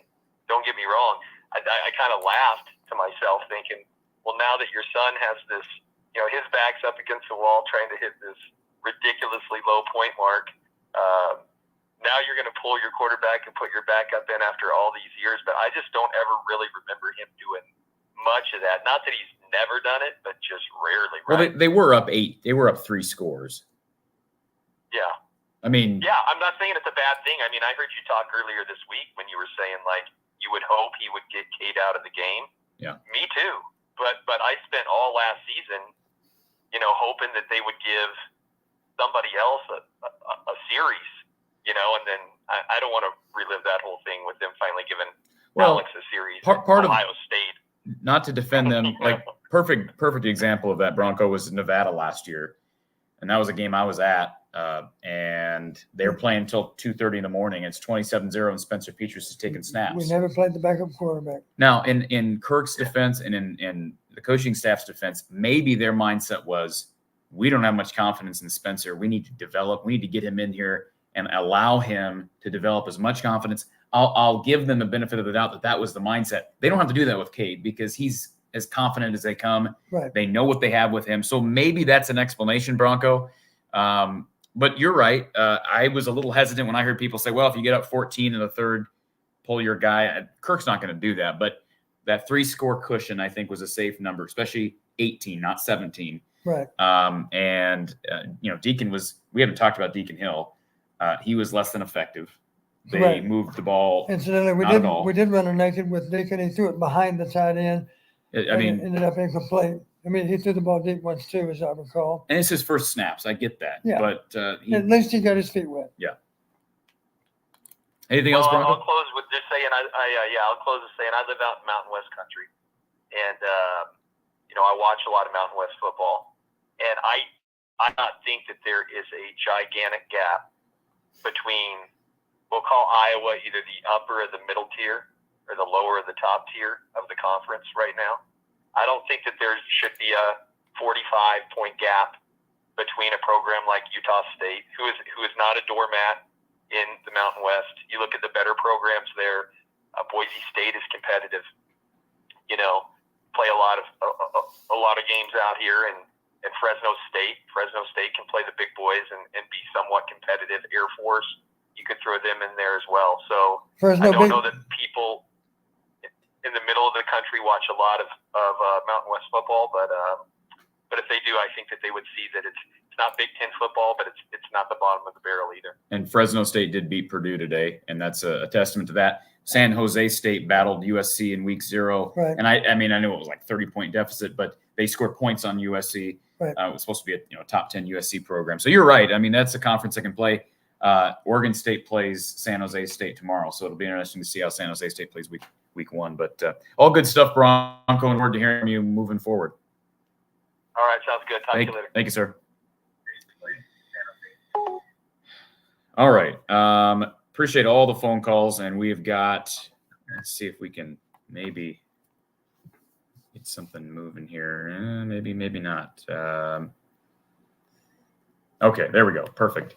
I do see some of that dynamic in the chat. People are upset about today for various reasons, and then there's some that are looking at the positive side of things overall. Don, I guess we can get to your overall takeaways here in a little bit, but I do want to acknowledge our RTI Threads Player of the Game. RTI Threads, great NIL company, and they are actually the official apparel partner of Cooper DeJean, along with several other Iowa players, and they'll be sponsoring a Player of the Game on this show throughout the year. And our Player of the Game today, presented by RTI Threads, is Jay Higgins. 16 total tackles, 12 solo. He was one guy that really stood out to me, Don.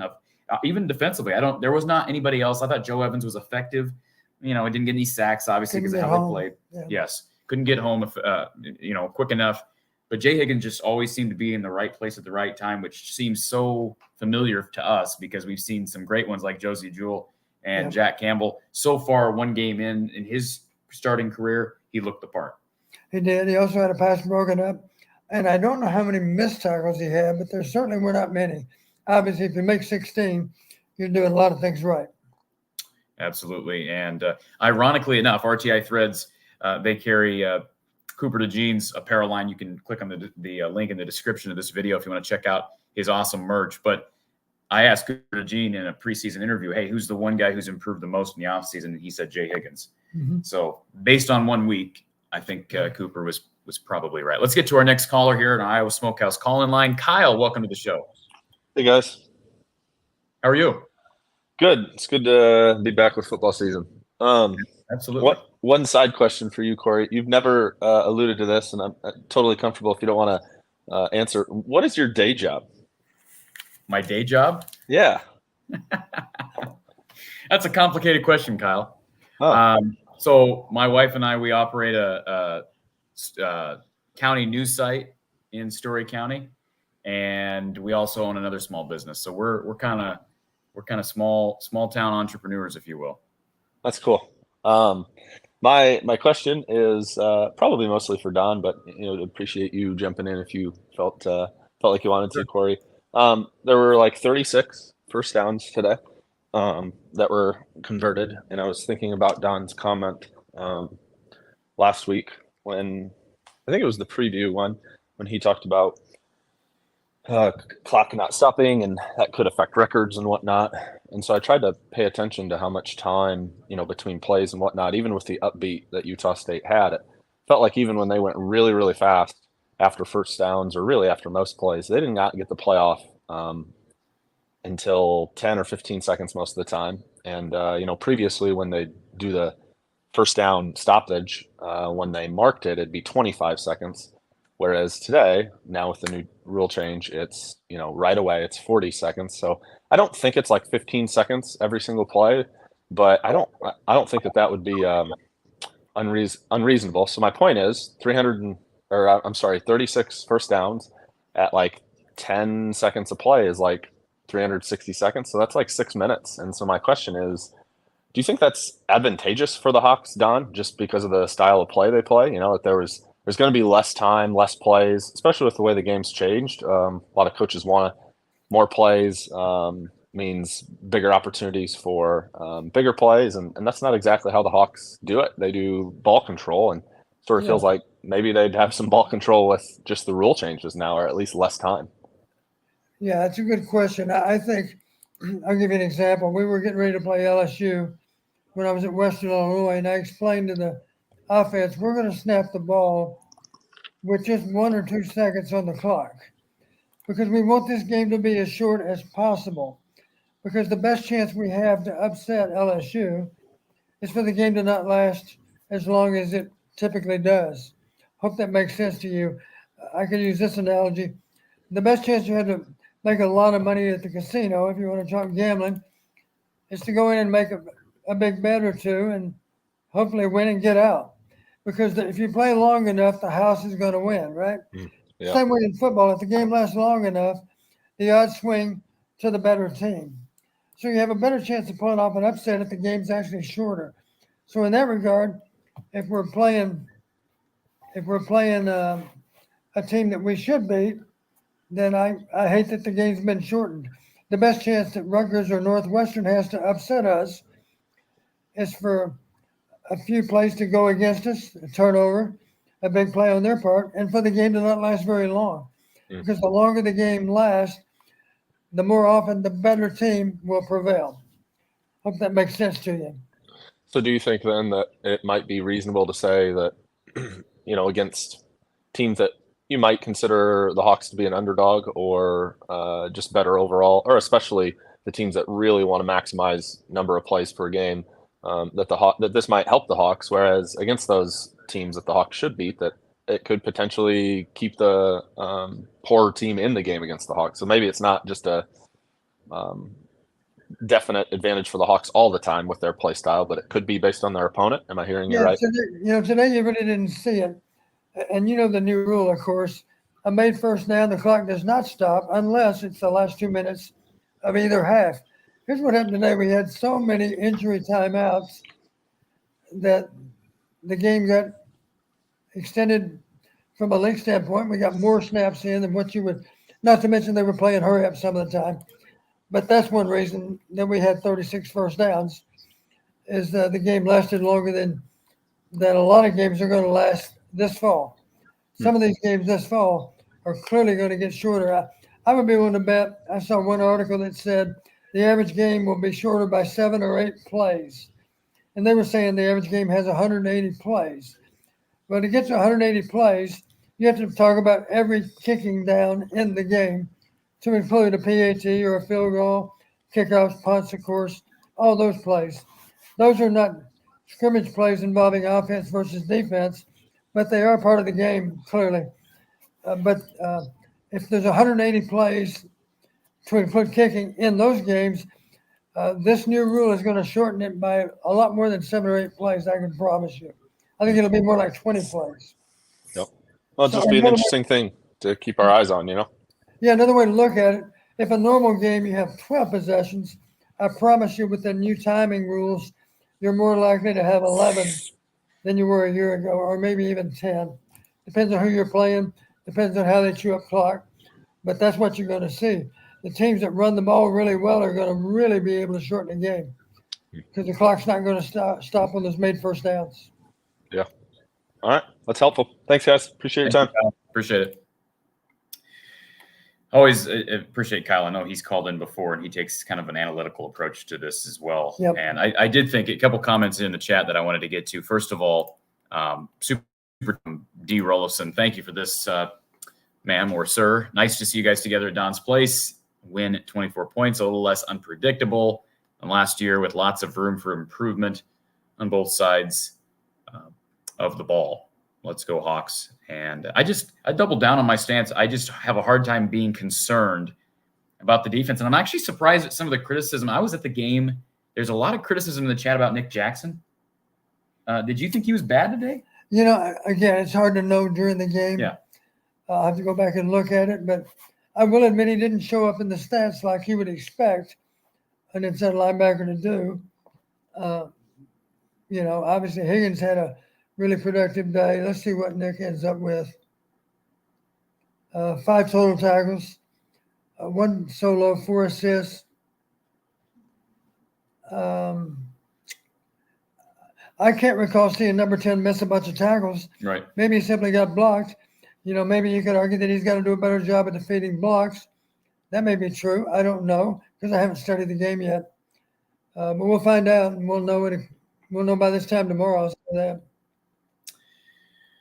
All right. Again, thank you for the super chat on that one. And of course, if you are new to the show, we're here throughout the year talking about Iowa football. Please subscribe if you've not already done so. And thank you to Iowa Smokehouse. They were with us during this past basketball season. They're with us for football this year. Certainly check out their great products. Tasting is believing with Iowa Smokehouse. And if you need a good snack, who doesn't need a good quality snack for game day, check out iowasmokehouse.com and use the code Hawkeyes for 15% off your total order. They've got flavorful meat sticks, cuts of beef jerky, steak bites, barbecue sauces, ketchups. They even have a line of salsas that are amazing. Again, use that code Hawkeyes, plural. Okay, it was Hawkeye last season. It's Hawkeyes, plural, this year for 15% off your total order. And they do go great with Swarm beer or whatever beer you're drinking on game day. Again, thank you to Iowa Smokehouse for their support of the show. And as I mentioned earlier, Brad Van Meter and his team down at State Farm. Be sure to call him for a quote, 515-256-6480, 515-256-6480. Rates have never been as low as they are right now with Brad Van Meter and State Farm. They're saving people lots of money. It doesn't take long for them to get you a quote. They've been in business since 1999, basically the entirety of the Kirk Ferentz tenure. They can offer products across the border in the state of Iowa. So again, call Brad and his team, 515-256-6480. Thank you to Brad Van Meter. All right, let's go back to our Iowa Smokehouse call-in line. And Alex has been patiently waiting on hold. Alex, good to see you, sir. Good morning. Oh, good afternoon, gentlemen. How are you guys today? It's basically evening now. I know it still feels Somewhat. like early, but how are you? I'm doing good. I'm doing pretty good. I think a lot of people have already said it. The offensive line, I wasn't too impressed by, obviously in run blocking. Everyone's talking about Brian Ferentz. I haven't heard the mention of George Barnett. This is his 3rd year as Iowa's offensive line coach, and it's marginally better. At year 3, you got to have at least show some improvement. You've had time to get your guys in, get your scheme in place, and this is still what we're doing. Iowa's known to run the ball, can't do it. Pass protection looked better than what it has been, but it's against a Utah State team, which could be good this year. We don't know. If you read any of the previews or listen to any pundits or anything like that, Utah State should finish about mid pack of the Midwest or the Mountain West. Excuse me. Defense looked about as advertised. Maybe just a slight step down from last year. Again, first game, just trying to get things kind of in place. So I'm not trying to overreact to week 1 as you're shaking off the rust. Not one of Iowa's offensive line, but trying to, knock off the rust and everything. The one thing I will say that I was a little upset by is Cooper DeJean returning punts. He is one of your best players on either side of the ball, and man, you're putting him in a position to get seriously hurt. And I like the wide receiver they had on that the jet sweep. I can't think of his name off the top of my head, but I was like, put him back there. He's a nice speedy guy. Now, obviously, having good amount of speed doesn't mean you're good at returning punts because you got to be able to field the catch. But I just don't like having Cooper DeJean fielding punts. Well, I'll disagree with you simply because we see some of the best players across the sport returning punts. Rondale Moore returned punts at Purdue. Desmond King returned punts effectively at Iowa. Charlie Jones returned punts at Iowa, and Tim Dwight returned punts at Iowa. So I get where you're coming from, but if Cooper, like you said, speed doesn't always necessarily equate to ability to return punts or kicks, and guys sometimes are good at one and not the other.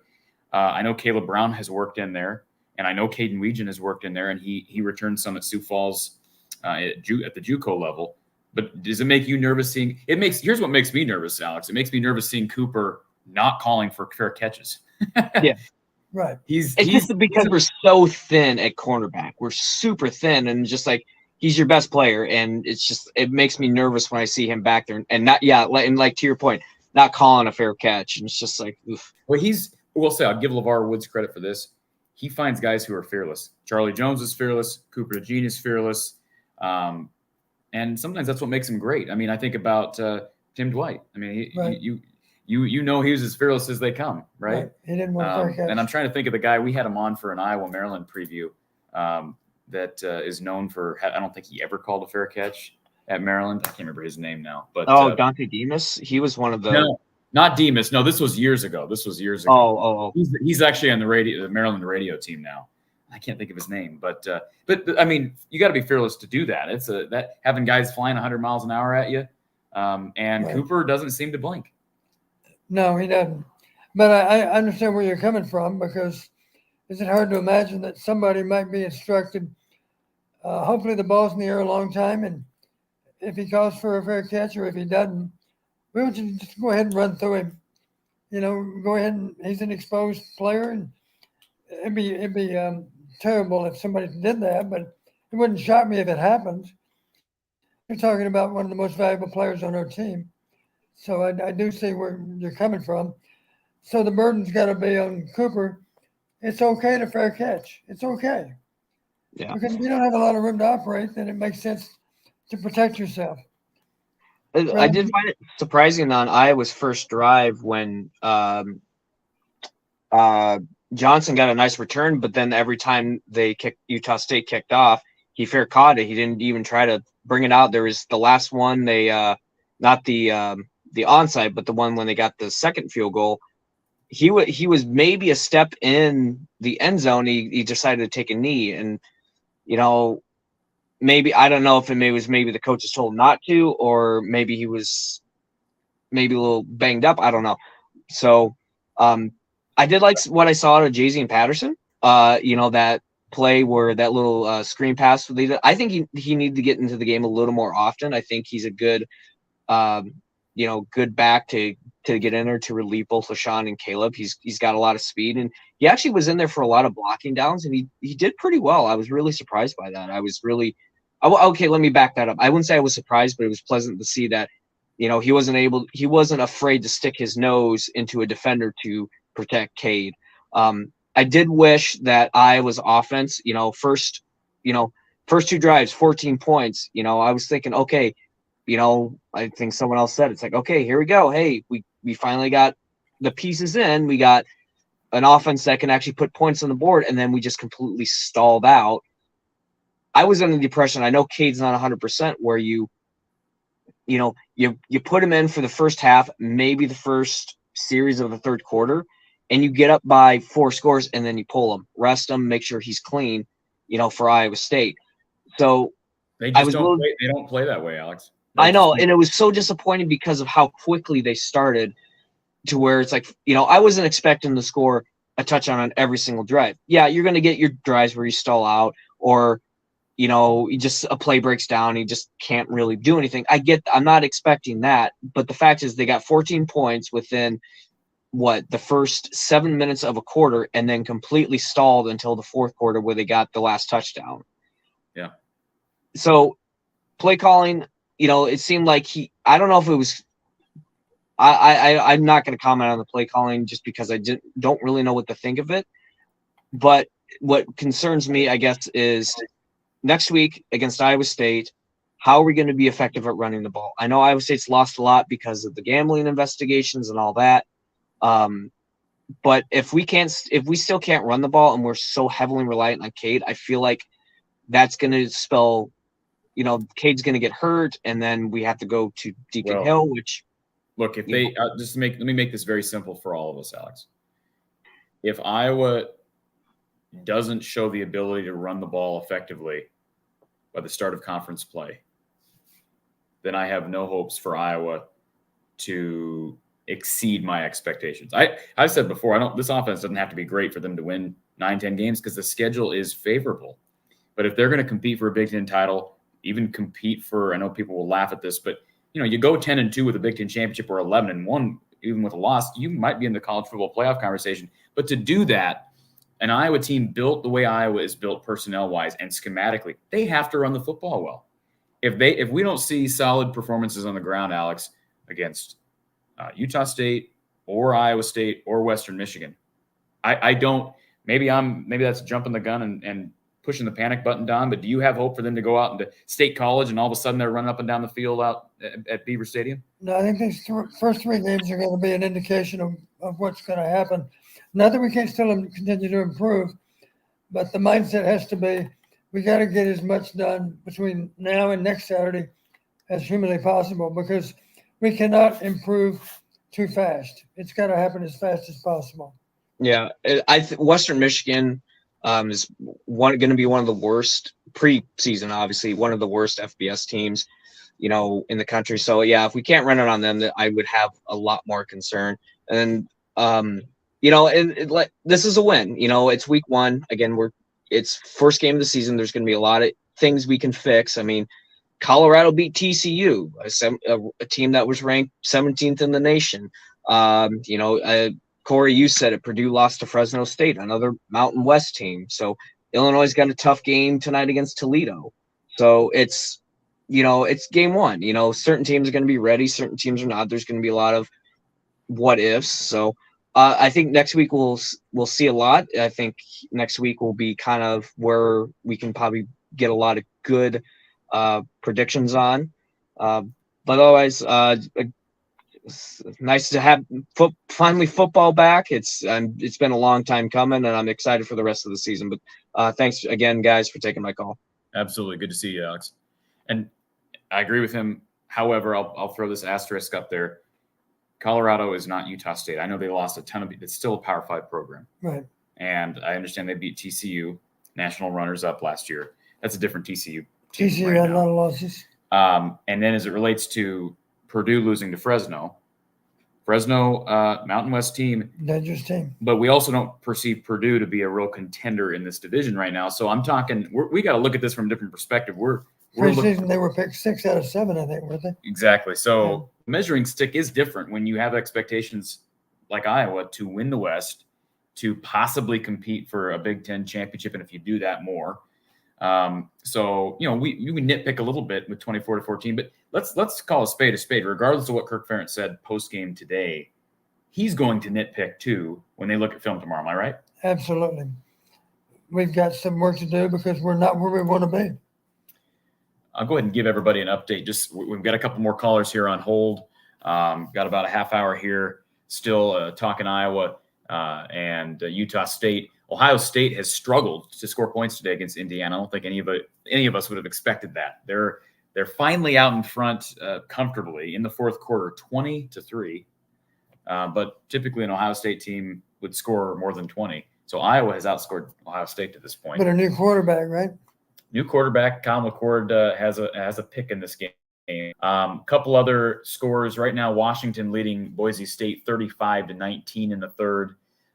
Notre Dame killing Tennessee State 56-3. Texas up big on Rice.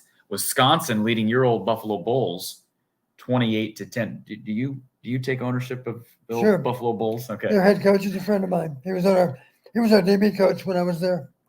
And there are a few games that those are top 25 teams. There are a few other games that have went final. Alex mentioned TCU falling to Colorado earlier today, which is probably the big surprise. Although I was surprised the line was so lopsided. It's that's you just know that was going to be. And now the media attention around Deion Sanders and that program is going to be at a so now we're going to get to hear even more about Coach Prime. Yeah, we will.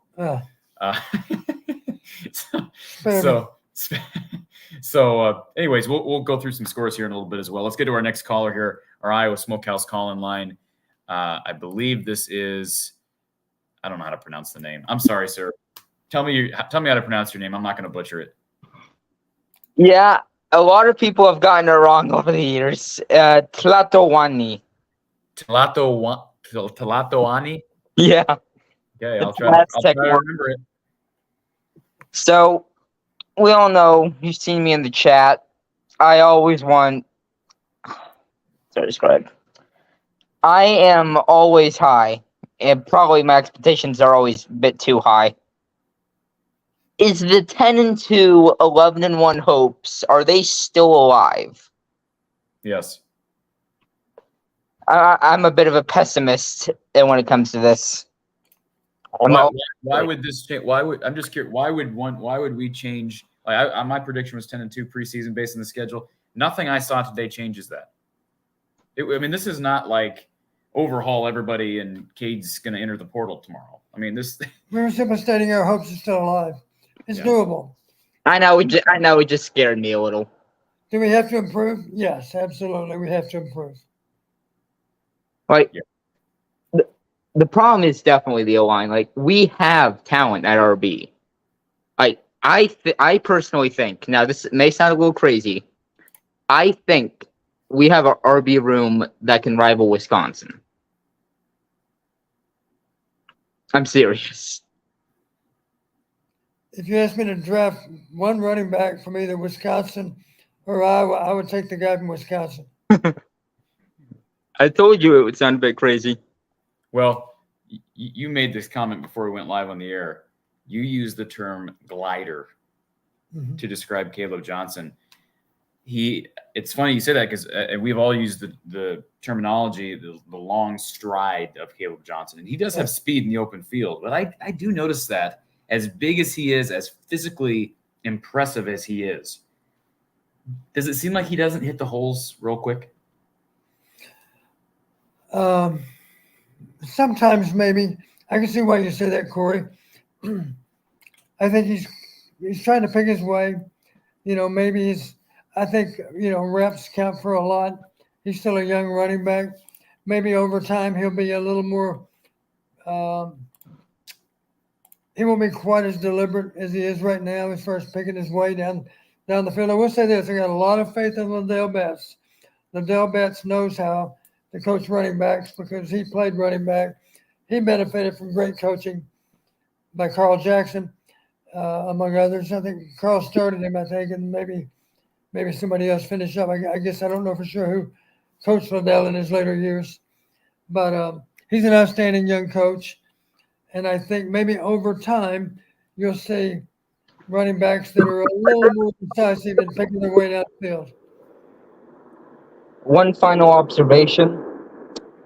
I thought Cade looked good, but a lot of people but we had a little trouble catching the ball. There were some drops. That was a difficult catch. Dane in the chat makes a comment about Nico's would have been the touchdown catch. That's Willie Mays. Ball over the wrong shoulder. That's hard. Yeah. So is that on Nico tracking the ball wrong? Well, based on the angle that Nico had described, Cade threw the ball wider than it should have been thrown. I put it more on the QB. Well, I'm about done. Have a good day. Thank you, sir. Appreciate the call. Yeah, good stuff. I mean, those are good observations, and there were drops. And we talked about Luke Lachey earlier. We talked about, I wouldn't even call the Nico Organi thing a drop, but the pass that would have been a touchdown, of course. Sean Williams, absolutely. So, I don't know how concerning is that to you, or would you rather see drops, or would you rather see guys not getting separation? Wouldn't you rather see drops? Yeah. You don't want to see either one. Given that choice, yeah, absolutely. And there was separation at times today, which was good to see. Yeah. I don't know if you'd say it was few and far between, but there was separation at times. Do want to take a minute to thank, again, been talking about them, but RTI Threads, they're with us throughout the year. And just thank you to RTI. They've got deals with Cooper DeJean, with Carson Shire, who is healthy, by the way, now. If you're wondering about Carson Shire's availability, the backup at linebacker is healthy. So maybe he'll get in the mix if Iowa goes more 4-3 moving forward, especially teams like, Wisconsin looks different, Minnesota. We'll see what happens next week against Iowa State. But they've got deals with Zach Lutmer, Aiden Hall. But the apparel line for Cooper DeJean is awesome. Go to cd3lacesup.com, and they're with us. RTI Threads is with us throughout the football season. Again, www.cd3lacesup.com. You're supporting a Hawkeye student athlete and a sponsor of this show, RTI Threads. So again, thank you to them. And as I mentioned earlier, our RTI Threads player of the game was Jay Higgins, who was fantastic. And Don, we haven't really talked about him extensively. But it was brought up the other day with my conversation with Brad Heinrichs and Tom Caker. He could have left this program, kind of buried.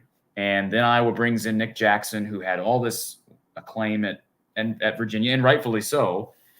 But what does Jay Higgins do? He invites him into his home. They're roommates. They're like best friends now. And Jay Higgins just seems like a great leader. I think it was what a testament to his character, having Kirk send him to Big Ten Media Days after Noah Shannon backed out. He's never started a game, and all of a sudden he's representing Iowa in Indianapolis. He just seems like, obviously there's no replacing Jack Campbell, but if there's anybody to do it, Jay Higgins is capable. Off to a great start this year, that's for sure. He is so typical of players within the program over the last 45 years. There are all kinds of players that take their lumps early in their careers, but they don't give up. They're determined to be the best second team or third team player they can be. They do a great job on specialty teams, and then eventually they get their chance to shine, and they take it full advantage of it. And Jay Higgins was one of those guys today, no doubt about it.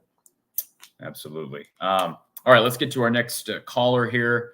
We're going to get to, we've got Vincent, we've got Dave, and we've also got a caller on our phone line. Let me see if we can get our caller on our phone line first, who's been waiting on hold a long, long time. Thank you for calling Iowa Postgame with Coach Don Patterson, who's on the line.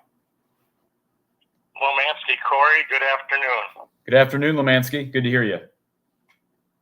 Our program is pretty popular. I'm not going to tell you how long I was on hold, but that's a great compliment to you and Coach that you're in demand, you two. And I like that you're in the same setting because it reminds me behind every good man is a greater woman.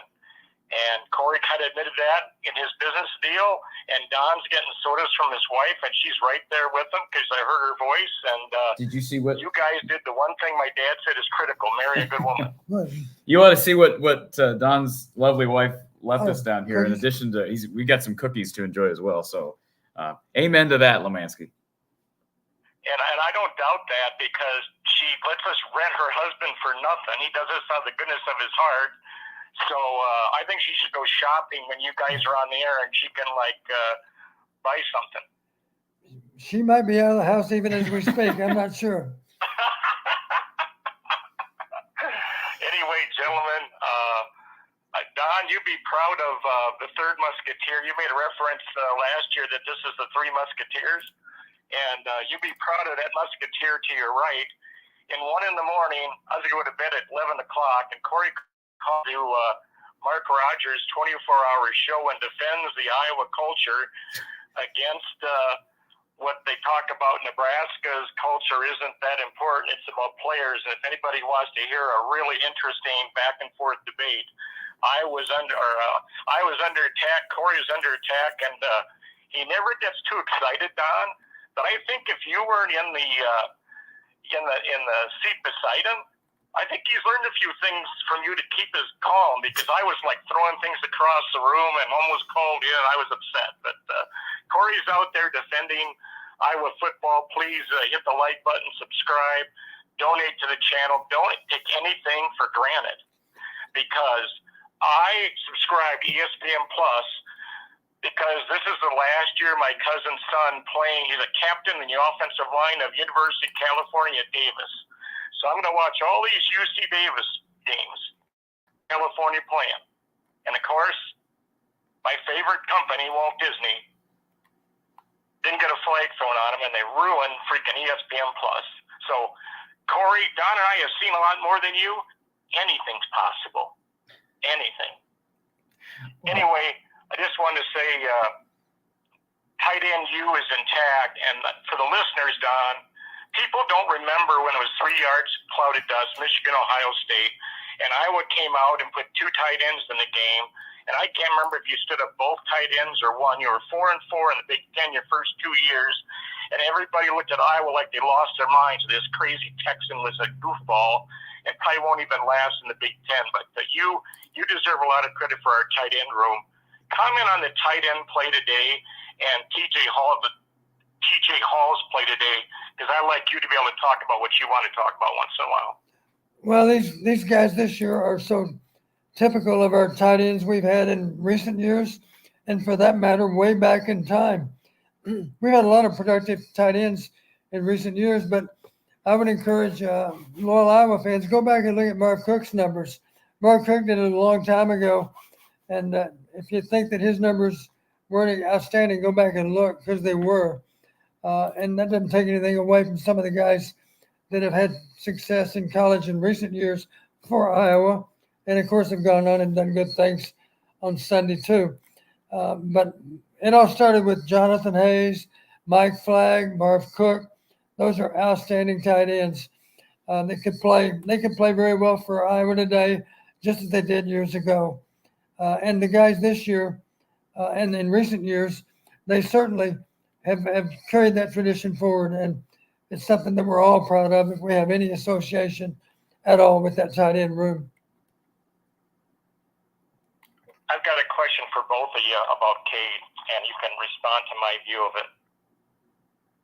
If you watch, when I watch the game, Eric All did these 6-yard routes, and he went to the right, then he went to the left, and he put his back against the defender, so it's almost like a running play.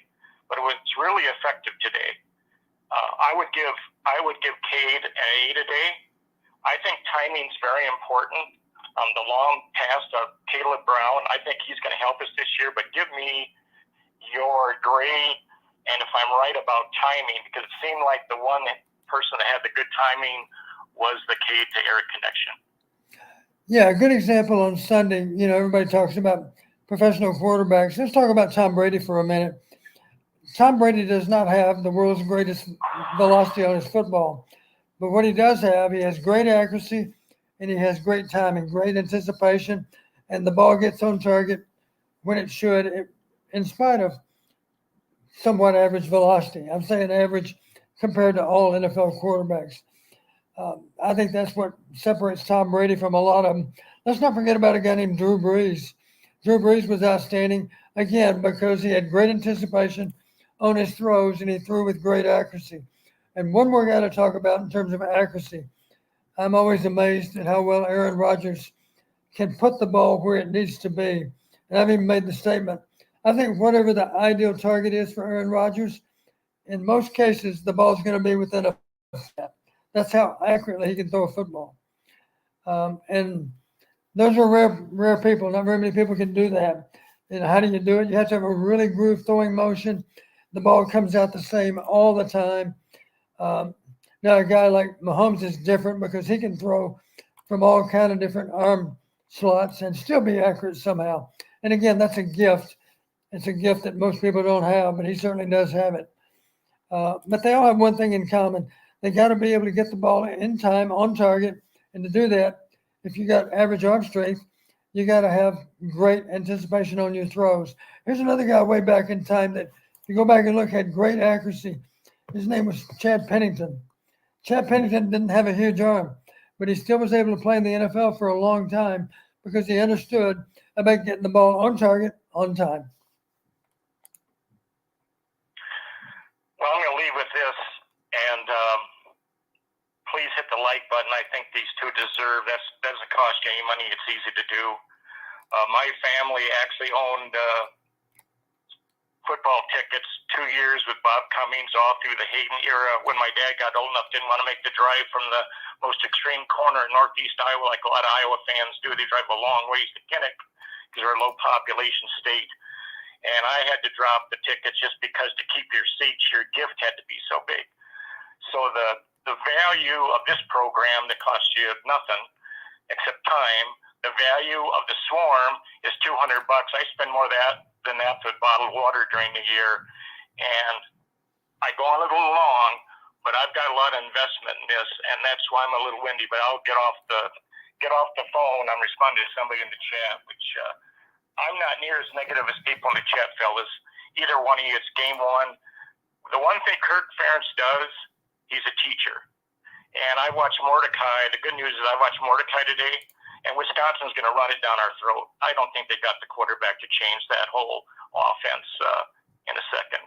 Have a good rest of your afternoon, fellas. Thank you, Lomansky. Appreciate it. Real quick, I have to address this comment in the chat. Shadow Ukin, who called in earlier and was talking about Brian. He says, this is to me, I guess. Real talk. Truly want to know if Kirk Ferentz and Brian Ferentz is nepotism. Why isn't Norm Parker and Phil Parker? They're not even related. I was going to see if we needed to address it or not. I was just read it and we could just move on. But yeah, maybe do a Google search on that and you'll see why that's not nepotism. Anyways, and by the way, if Brian was having tremendous success here, nobody would be saying anything about nepotism. Correct. If Phil Parker was Norm Parker's son, which he's not, then it wouldn't matter because Phil is doing a phenomenal job, might be the best coordinator in the country. Right. A lot of people were excited when Brian got here. They weren't upset because he was Kirk's son, but regardless of who is calling the offense and how he's related to the head coach, they should be evaluated on the same plane. That's my thought on it. Let's see. Super chat here from Hugo Main. Question for Don. Can the team lose killer mentality because of the wave? I don't think so. That's an interesting question. I've never heard of a theory like that. I don't think so. I do see where you're coming from. Just for the sake of argument, we don't have a huge name opponent at home this year, but let's just imagine that when we play Minnesota, there's a lot riding on the game. Maybe both teams. Let's say they're both unbeaten in conference play. Then obviously, if we get off to a great start in the first quarter and we're up 17-0 after one, we'll wish we didn't have to stop to conduct the wave. Maybe at least for a second, we might think, are we going to lose this momentum that we have? But I think in most cases, the momentum swings back and forth almost minute by minute, so it's kind of hard to imagine. I guess if one team gets off to a great start, they don't want to stop for the wave for obvious reasons because they've got a huge momentum, but that's rare when that happens. Usually in the Big Ten, the games are so closely contested, it's really not an issue to take a break and everybody turn around and appreciate those children that are in so many cases, fighting for their lives. It's the right thing to do. I think it means a lot to all those players, both home and away, to have an opportunity to do that and to appreciate those children. Could you imagine Kirk Ferentz going up in front of the podium on Tuesday and saying, we've had some discussions and no more wave. We'll no longer be doing waves. We understand you're not happy with how we're playing.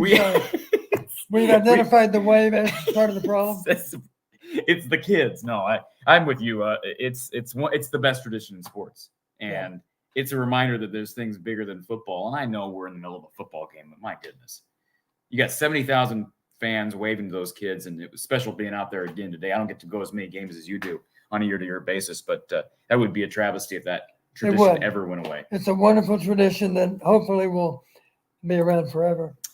Several people in the chat asking about Xavier Wampa. Barry Dugan asking about Xavier, and I saw a couple of comments here earlier regarding Xavier. We did have Tom Kakert on a little bit earlier of HawkeyeReport.com. He'll be joining us throughout the season during the postgame show for a few minutes here and there after Kirk Ferentz's postgame pressers are over. And he did say that Xavier was cramping up, and I wouldn't anticipate, are cramps ever a lingering issue? Shouldn't be a problem. He'll get rehydrated and he'll be fine.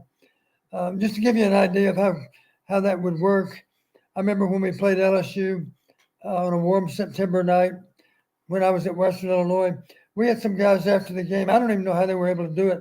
We had some guys players after the game that had to get not one IV, but 2 IVs. Really extreme. I don't even know how they were able to stand up, but they were out there playing somehow, some way, and after the game had to get more than 1 IV. That's extreme when it happens that way. But these players are in incredibly good shape, and yet, when they get dehydrated, it's a terrible feeling to have a cramp. But the good news, it's a temporary problem that can be solved with hydration. So you get them off the field, you get them rehydrated, they're able to go again.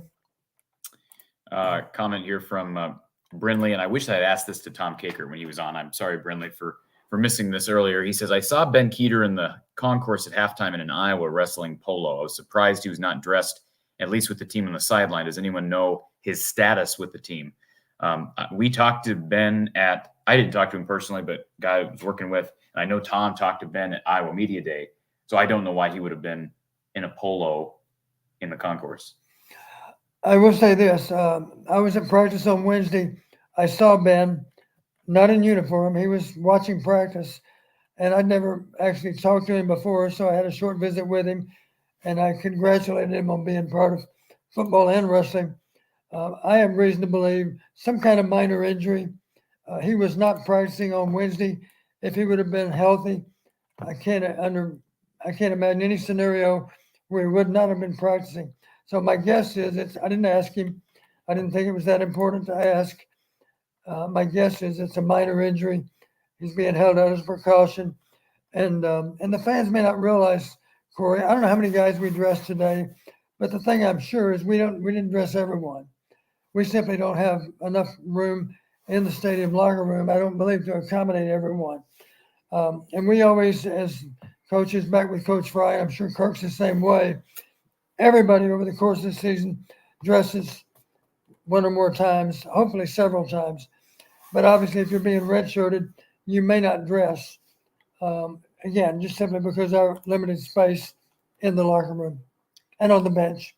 But I would have to think, to his point, I would have to think if Ben Keeter was healthy, he'd be dressed, because I think he's one of the few true freshmen who I think have a good chance of seeing the field, at least on special teams. And as you know, Corey, you can actually get on the field on a very limited basis and still get the redshirt year.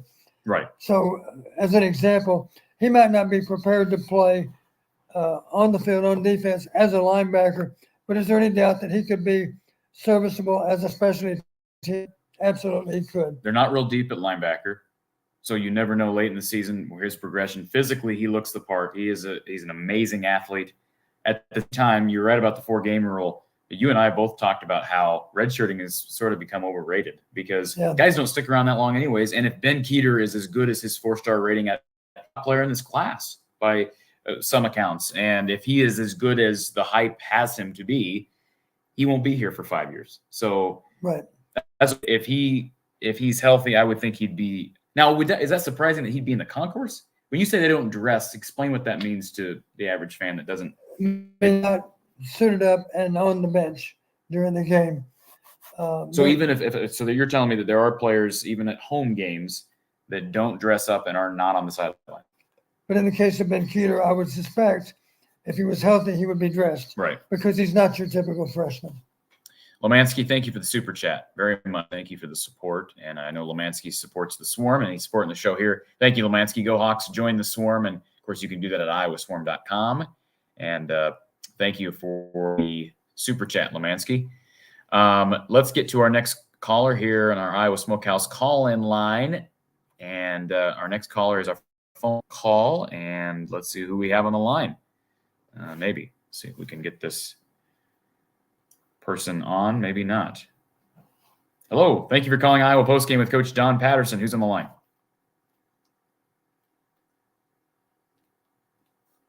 Hello, who's on the line?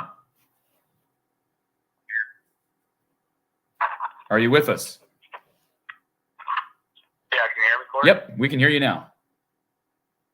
All right, I'm coming a little bit late to the show, but I guess you probably already answered this, but I guess what were some of your overall thoughts on today's game? It's kind of brief. Overall thoughts. I was underwhelmed, obviously, by the run game, concerned about the run game, not panicking about the run game. Tom Kakert brought up, he was on our show earlier, talked about the improvement in pass protection. I think that's fair, although I don't think Utah State, they lost a lot up front defensively. And I believe they were down a D lineman today due to injury. So I'm cautiously optimistic about the O-line in pass pro.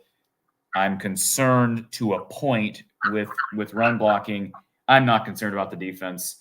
I think it'll help a lot when you get Jamari Harris back. And they got to be expecting Iowa State to target Deshaun Lee, Devin Hilson, TJ Hall, whoever's on that side of the field. That would be my overall takeaway. I don't think this was the prettiest season opener in the world, but it's interesting. Somebody in the chat brought this up. Apparently, Jack says this is the most points scored in an Iowa season opener since 2019. Is that true? 2020, they lost to Purdue. Yeah, that might be right. 21. I can't remember who they opened in 21 against. 20 was the COVID year, right? Yeah, they opened with Purdue. Over there. I'm not sure if you saw the stat of the first touchdown since like 1991 passing touchdown. I thought that was a crazy stat too. On the first play from scrimmage. Second play. Or I'm sorry.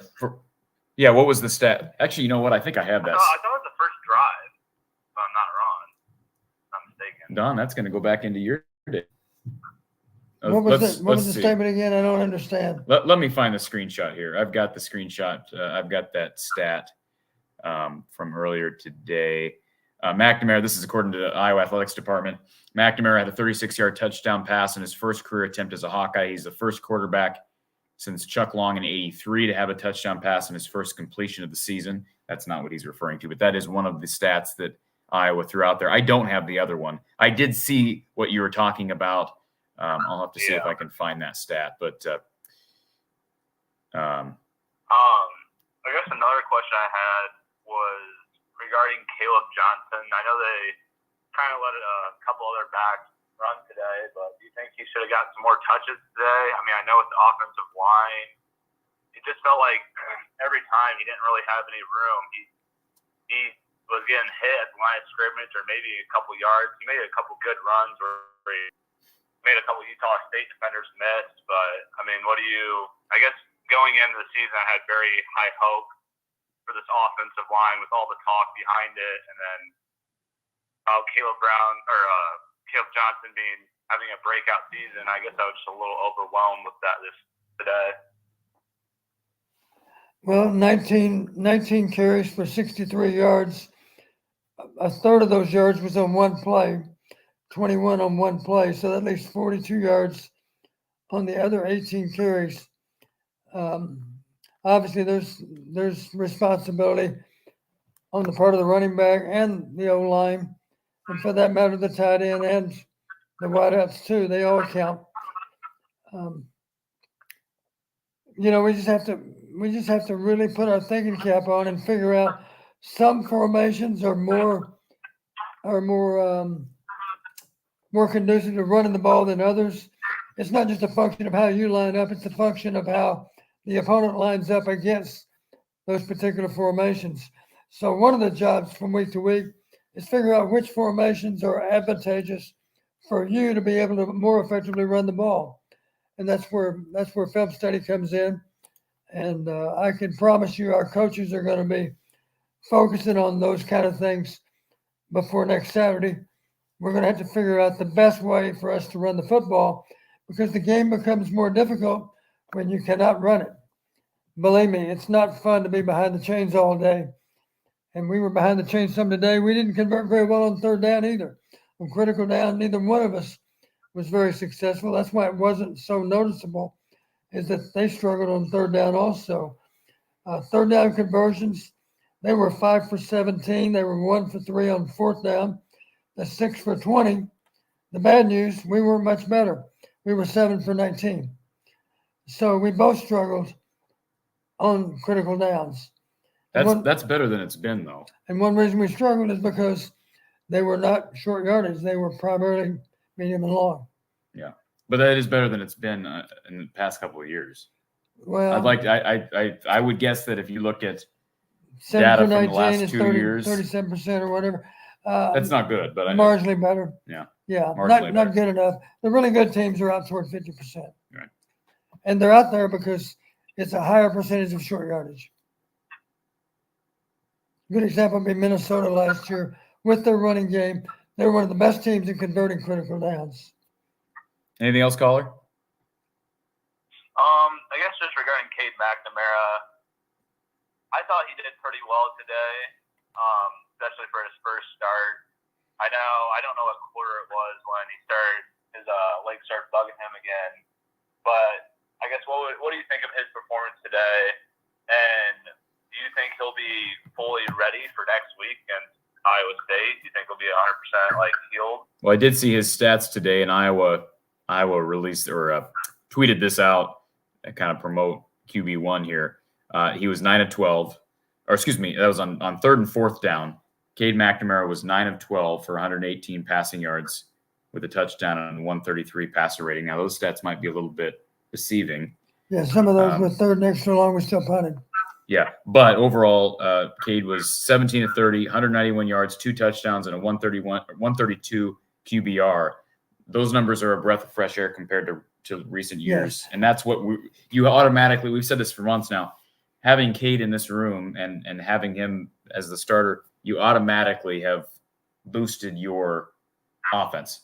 Yes. Regardless of what happens at any other position, your offense is going to be better. Let me give you an example, not to beat up on the guy, but there was a game 2 nights ago, Nebraska at Minnesota. A lot of you saw the game. The reason Minnesota won the game is because they were +3 on turnovers. The reason they were +3 on turnovers is because the Nebraska quarterback stared down his receivers, threw the ball late, got the ball intercepted more than a couple of times. They lost the game because they didn't protect the ball. Cade McNamara doesn't make those mistakes. You didn't see him forcing the ball into coverage. You didn't see him throwing the ball so that it could be easy. That's what good quarterbacks do. They protect the ball. They manage the game. Cade's going to do a good job of getting that done. All right. Last thing is I know our special teams have been pretty stout. I mean, if not one of the best in the last couple of years. I know today was, I mean, I don't remember the last time that, at least on special teams, that Iowa struggled this much. I mean, luckily nothing terrible happened, but do you think this was a step back from last year, or do you think we're still one of the best special teams? Tell me why you think we struggle so much today, other than the block punt, partially block punt. Well, I feel like some of the snaps, I mean, Torrey Taylor, he had a couple snaps that were low for him that he barely just got off, and then a couple of times those punts were pretty close to getting blocked. I know the one did get blocked. Well, I'll just say they know how to block punts. Kirk brought that up during his Tuesday press conference. They had one guy block 3 last year. Yep. Drew Stevens was perfect in field with field goals. He looked. He was, and great. one of the field goals didn't even count because we took the penalty. Yep. And the other thing is, we're not talking about as special teams quite as much because we actually had a couple of early successful drives. We didn't see the punter until midway through the second quarter. We're so used to seeing a dozen punts in a game. Yep. I'm exaggerating a bit, of course, but wonderful crowd reaction when number 9 finally went on the field. Yeah, exactly. And let's give Caleb Johnson credit for his big kickoff return to start the game. Absolutely. That's one reason we got off to such a fast start is we got energized with that opening kick return. All right, I appreciate it. One thing I just saw real quick, Caleb Brown was, I know I saw him a couple times today. I don't think he got a catch. I was kind of hoping for a little bit more production from him, I guess, today. Do you have any thoughts on that? Kirk has talked about it. He's only had one collegiate catch. I know fans don't like hearing that, but he's just got a few guys who are ahead of him right now. But he'll get there. He's talented. He'll get there. I have no doubt that he'll utilize these next few weeks. And my guess is we're going to see him make a difference in conference play. And you pair a couple of electric guys like Caleb Brown and Seth Anderson with your tight ends, they have an opportunity to be good through the year, but they got to run the ball better. Yeah, Caleb is a young guy. He hasn't played a lot yet. He needs more reps to be better positioned to play a bigger role, and he'll get those reps over the next few weeks. You can bet on it. Thank you for the call, sir. Yeah, I appreciate it. Thanks, Corey. All right, take care. All right, couple things here. So Matt Benson tweeted this out. This is what he was referring to earlier. The last time Iowa threw a touchdown pass in the opening drive of the season was the opener against Hawaii in 1991. 1991. That was a good year, incidentally. Do you remember that? You remember that touchdown pass? No. Okay. Was that on the road? That wasn't on the road. Was that did Hawaii come here? Oh, no, now you got me. Yeah, I think they came here. I know they beat us out there with the last second field goal, and I think we trust them here pretty good, as I recall. That was probably a season like 91 when we were way above average. Chase with the super chat. Thank you, Chase. I know we have a deep D line, but we need to find a way to get Brian Allen in more on pass rush situations. He wreaks havoc in the pocket. And I'll say this, he did come in late, big number 90. The only surprise I really had with personnel was we didn't see Ontario Thompson. I was surprised we didn't see Dejon Parker until late. We saw Parker late, yeah. So, but Brian Allen is definitely, I think, in that top 9. There's just so many guys up there. It's a long season. There's plenty of chances for him to make a big difference in our defense. Yeah, and guys are going to get banged up. I think that's just the nature of football. Do want to give a quick shout out to RTI Threads. I've talked about them. They're proudly carrying the official apparel and merchandise of Cooper DeJean. Visit cd3lacesup.com. They've got some apparel and merchandise from Zach Lutmer, Carson Shire, Aiden Hall. Sounds like they've got more in the hopper. Check out their great selection at rtithreads.com or go to Cooper's apparel line, cd3lacesup.com. And last I checked on Cooper DeJean apparel was flying off the shelves. He's going to be probably a pro at this time next year. So I guess celebrate his college career now, because he's not going to be thrown to very often. He had a chance at a pick 6 on kind of a broken play, but he is a special one. Okay, let's get back to our phone line. Thank you for calling Iowa Postgame with Coach Don Patterson. Who's on the line? Randy Hanson. Hey, Randy. Hey, this question doesn't so much have to do with the game itself, but I'm having trouble understanding why all these conferences are just, bringing in other schools. It's almost like in 10 years, there'll be 2 conferences in the whole United States, 140 teams on one and 80 on another. What's the rationale for all that? Don, do you have a comment on I that? wish I could understand what the purpose is. Besides money. Yeah. I think it's unfortunate because maybe it works out just fine for football, but when you factor in all the other sports, just think about this. We're all in one conference now. Our conference is coast to coast. Imagine that you're Rutgers or Maryland playing on the West Coast on a Tuesday night, whatever the sport might be, basketball, wrestling, any sport that might be involved. You play on a Tuesday night, you're done with the game at 11 o'clock. You take off at 12 o'clock local. You got to fly 3 hours. You're losing 3 hours by traveling through the time. You're going to get back at 6 in the morning, and somehow you got to go to class. For that matter, you miss out on all kinds of study opportunity while you're traveling to and from. It just has it makes no practical sense for every sports team that's so often involved with weekday games. Football is not quite as painful because at least the games are on the weekend. But when you figure the cost of traveling these teams from coast to coast, it's just a little bit absurd. And frankly, I liked it when you could have conference champions here, there, and everywhere. There's nothing wrong with being a conference champion if there were only 8 teams in your conference. That's okay. There shouldn't be any extra credit for having 16 teams in your conference. And as you know, we had 14 in the Big Ten for a period of time, and you can win the West and play for the division title. That's okay. To win the West is a nice accomplishment, but it's still not a Big Ten title. But at least you have a chance to earn one with that championship game. And I guess we're not going to have a name change. I hope not, because I don't want to ever have to refer to us as the Big 18. That seems a little absurd. And now we're up to 18, as you know. So and again, the same thing. I thought when we were going to take SC and UCLA, fine, we're up to 16. Let's bring SC and UCLA into the Western Division. Let's bump Purdue over to the East, as Indiana's in the East. Let's still be East and West. And now those West Coast teams in general only have to travel to the Midwest. They have 3 crossover games, so maybe once a year they have to travel to either Maryland or Rutgers, and those are long flights, but at least it only happens once a year. That would have been a better solution. We're going to lose some of these rivalry games. Right. The other thing I don't get, the way this keeps going, pretty soon you're going to have a conference with 70 teams in it, and they'll play each other once every 5 years. This just doesn't make sense to me, but even financially, I just don't see that's a big advantage. I agree with you. I hate that it's being done because, and first off, from a selfish standpoint, a year from now, we're going to be playing as one of 18 teams in the Big Ten. And the only chance we have to get to Indianapolis is to have either the best record or the second best record out of 18 teams. Think about that. But the playoff is expanding. The playoff is The expanding. playoff is expanding, So- and I don't even like the fact that we're going to 12. We talked I know you about don't. that.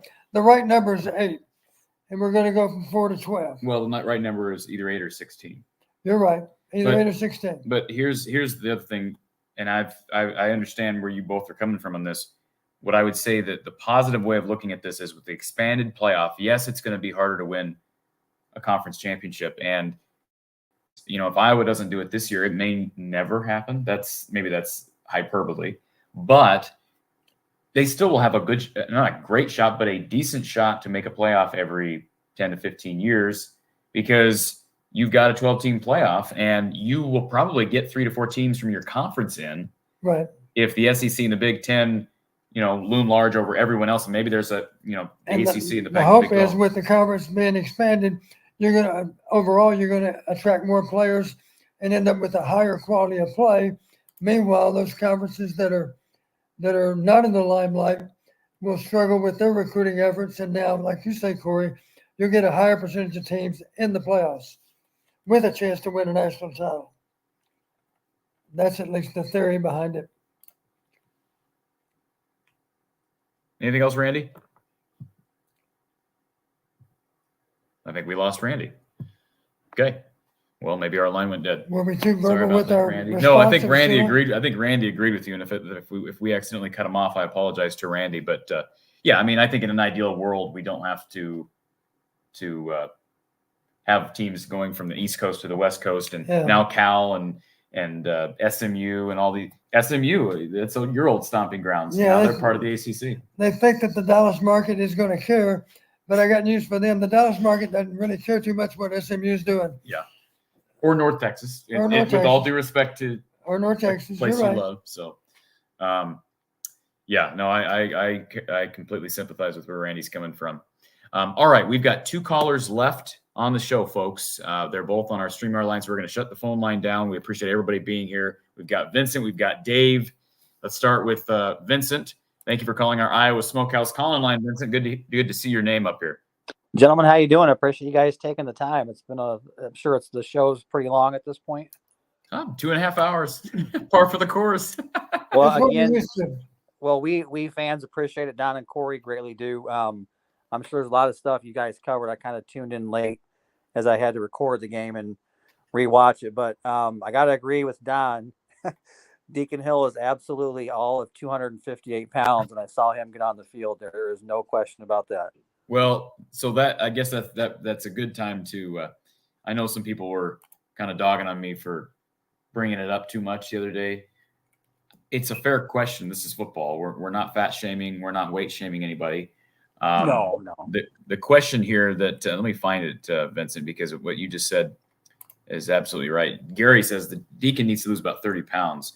Cade's 209. He's 6'1". I know everybody's a different body type, right? Right. A guy like Jamarcus Russell. There's Nate Stanley was 240. But as a comparison, Cade's 6'1", 209. Deacon is 6'3", 258, according to the roster. Now, maybe he's not all of 258 right now. Vincent thinks he is. But that is a fair point for us to bring this up. Cade is one weird, like when he scrambled today that one time, Everybody held their breath. I'm thinking, oh my goodness, he does something to that quad, and all of a sudden, you got Deacon out there. The play looked a little bit like the Kids Day play. It did. Oh, it as did. I unfolded. agree. And he went down, and I'm thinking, I hope he gets back up. But if that happens, all of a sudden you've got Deacon Hill, all 258 pounds of them, as your starter. And so, like I said, I know some people have joked around. Well, now you use the QB snap with a guy who's got that much weight, or QB sneak with a guy who's got that much weight. I'd be more concerned with lack of mobility, Right. than I would be Inability to extend plays. exactly. Yeah. So that is concerning. And do you feel like when you've seen him in person? I mean, I saw him in person. We were talking to him at media day.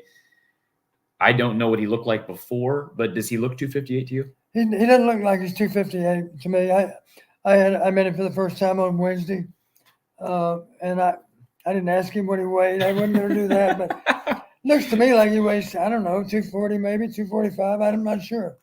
It's makes me nervous to think he's 258. I'll say that because I don't think there are too many 258-pound quarterbacks that are very mobile.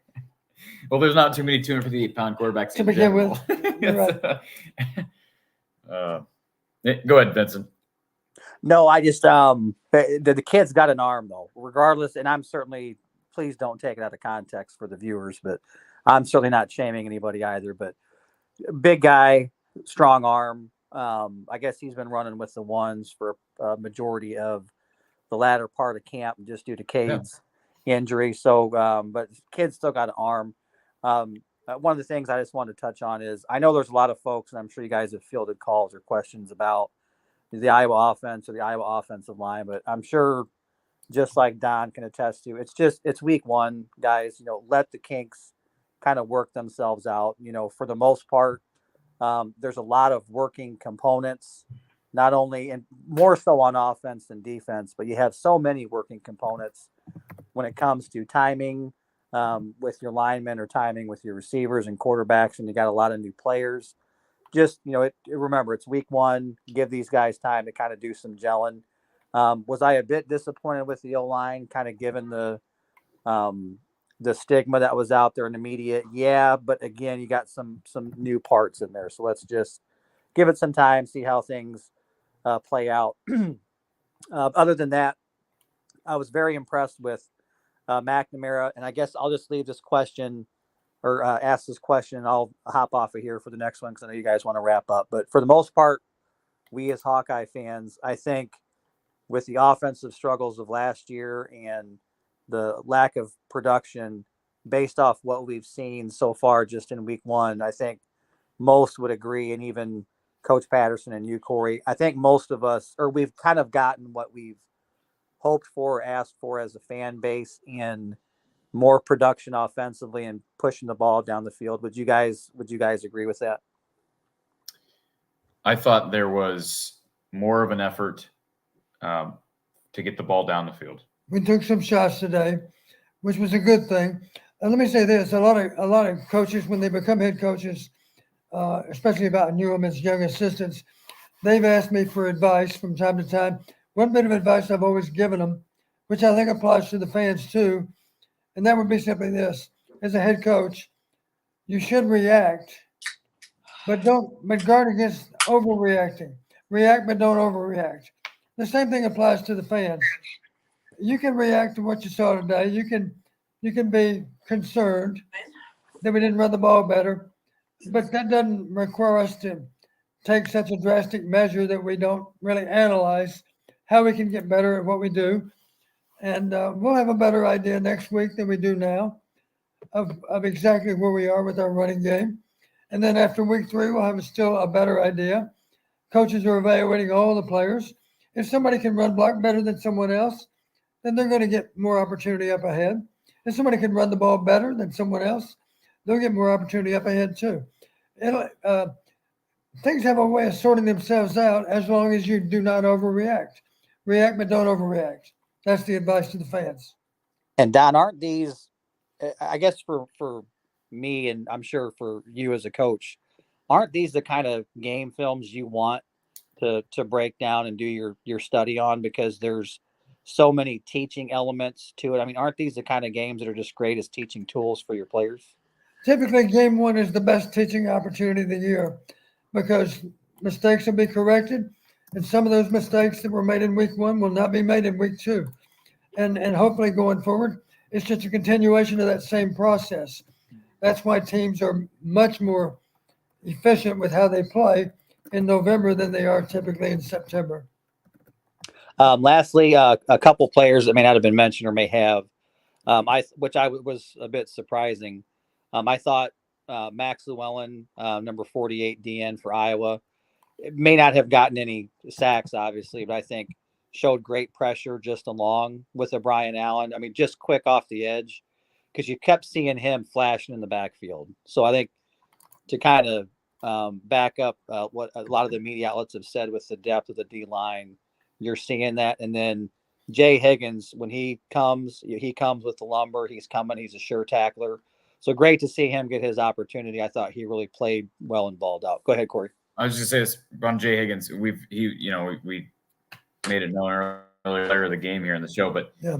For good reason. He is probably, and this is maybe you should talk about not overreacting. I'm probably going to overreact here, but based on everything I have heard, and talking to people at Media Day, and then seeing the kids play at Kids Day, and then of course seeing this season opening game, he's probably going to end up being one of the top 3 or 4 best players on defense.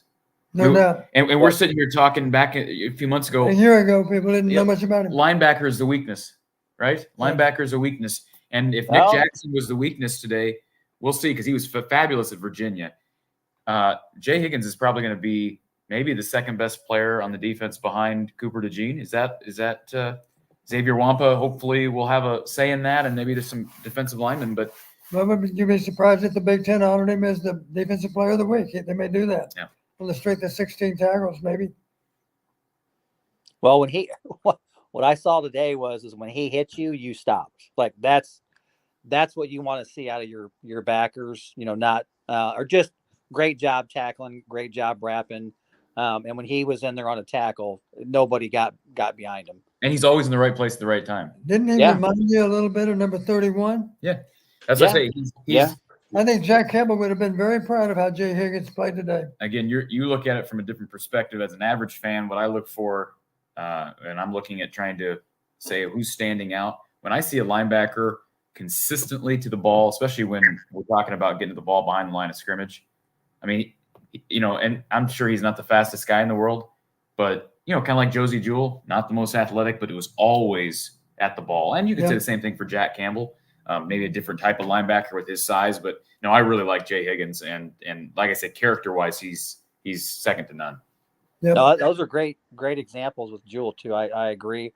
I still thought, is it Deshaun Lee who was in there for Jamari Harris today, right? Yes.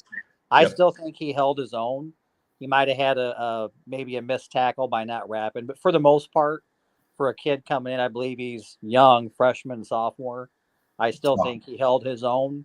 No real gripes there. And then I'll just ask this question and duck off. And this question's kind of more so for Don. When you're going from a different quarterback like we had with Petrus the last 2 to 3 years, and you're going to a different quarterback in Cade McNamara. I know we had some drops today. It's the first game of the season, but I'm sure you can kind of explain better, Don. Different quarterbacks deliver the ball different, so sometimes it just takes time to adjust to those passes, adjust to different quarterbacks. How much of a factor does that play? We lose you, Vincent. You cut out there. Oh, can you hear me okay? Yep, I got you now. Oh, I just was going to say, I'm sure Don can attest to changing quarterbacks makes a difference. So when you're going from a Petrus, who we've had for the past 2 to 3 years, to a Cade McNamara, you can just see the zip on the ball from Cade.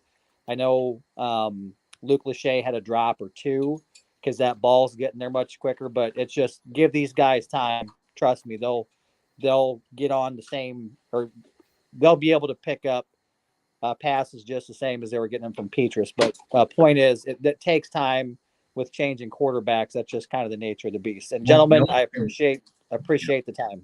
Thanks, Vincent. The only thing I'd say on that as well, and I could be totally wrong, they have gotten, I mean, there's been an opportunity to develop some chemistry with him in the spring and then during part of fall camp. Yeah. But is it fair to say perhaps there's a little rust that you're beating off with the fact that Cade didn't practice much over the last couple of weeks? Lost a couple of weeks right here in the month of August. Yeah. And those ones are getting passes from a guy in Deacon Hill who throws a different ball and is just a different quarterback. Yep. And let's not forget, some guys haven't played that much yet.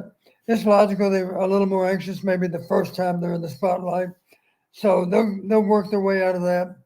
And, you'll see fewer drops going forward, I think, than what you saw today. Lemansky says, I think Labus will work up to QB2. Appreciate the super chat, Lemansky. I'm not there every day, but I made the comment a few weeks ago that I wonder if Joe has seen his last snaps at Iowa. I don't know. It's interesting that Deacon moved ahead of him. Of course, Joey missed some practice time here in camp also. But I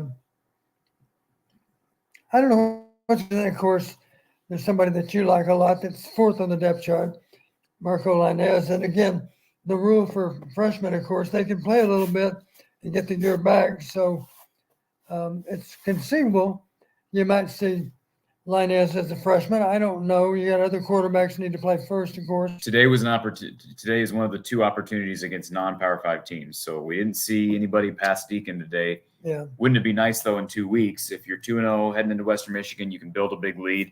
Let's get all 4 quarterbacks out there and let this play out in a game situation. Not that Marco's ready to be the backup, but give those guys game experience because, like you said, they can redshirt. Yep.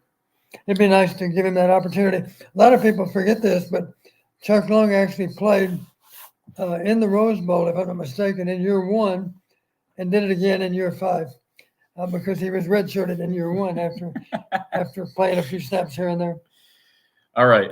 Again, thank you for that super chat, Lemansky. And again, we're finishing up last 15 minutes or so here in the show. Iowa defeating Utah State 24-14. We've got Dave waiting on hold, and we've got a number of comments in the chat. We're also going to spend the last couple of minutes previewing the big Cyhawk game next week. So we'll be right back with more with Coach Patterson. But first, a word from one of our sponsors, our advertisers. Again, thank you to everybody who's been a part of the show up to this point and everybody who's sponsored the show up to this point. We'll take a quick break. We'll be right back with Coach Patterson.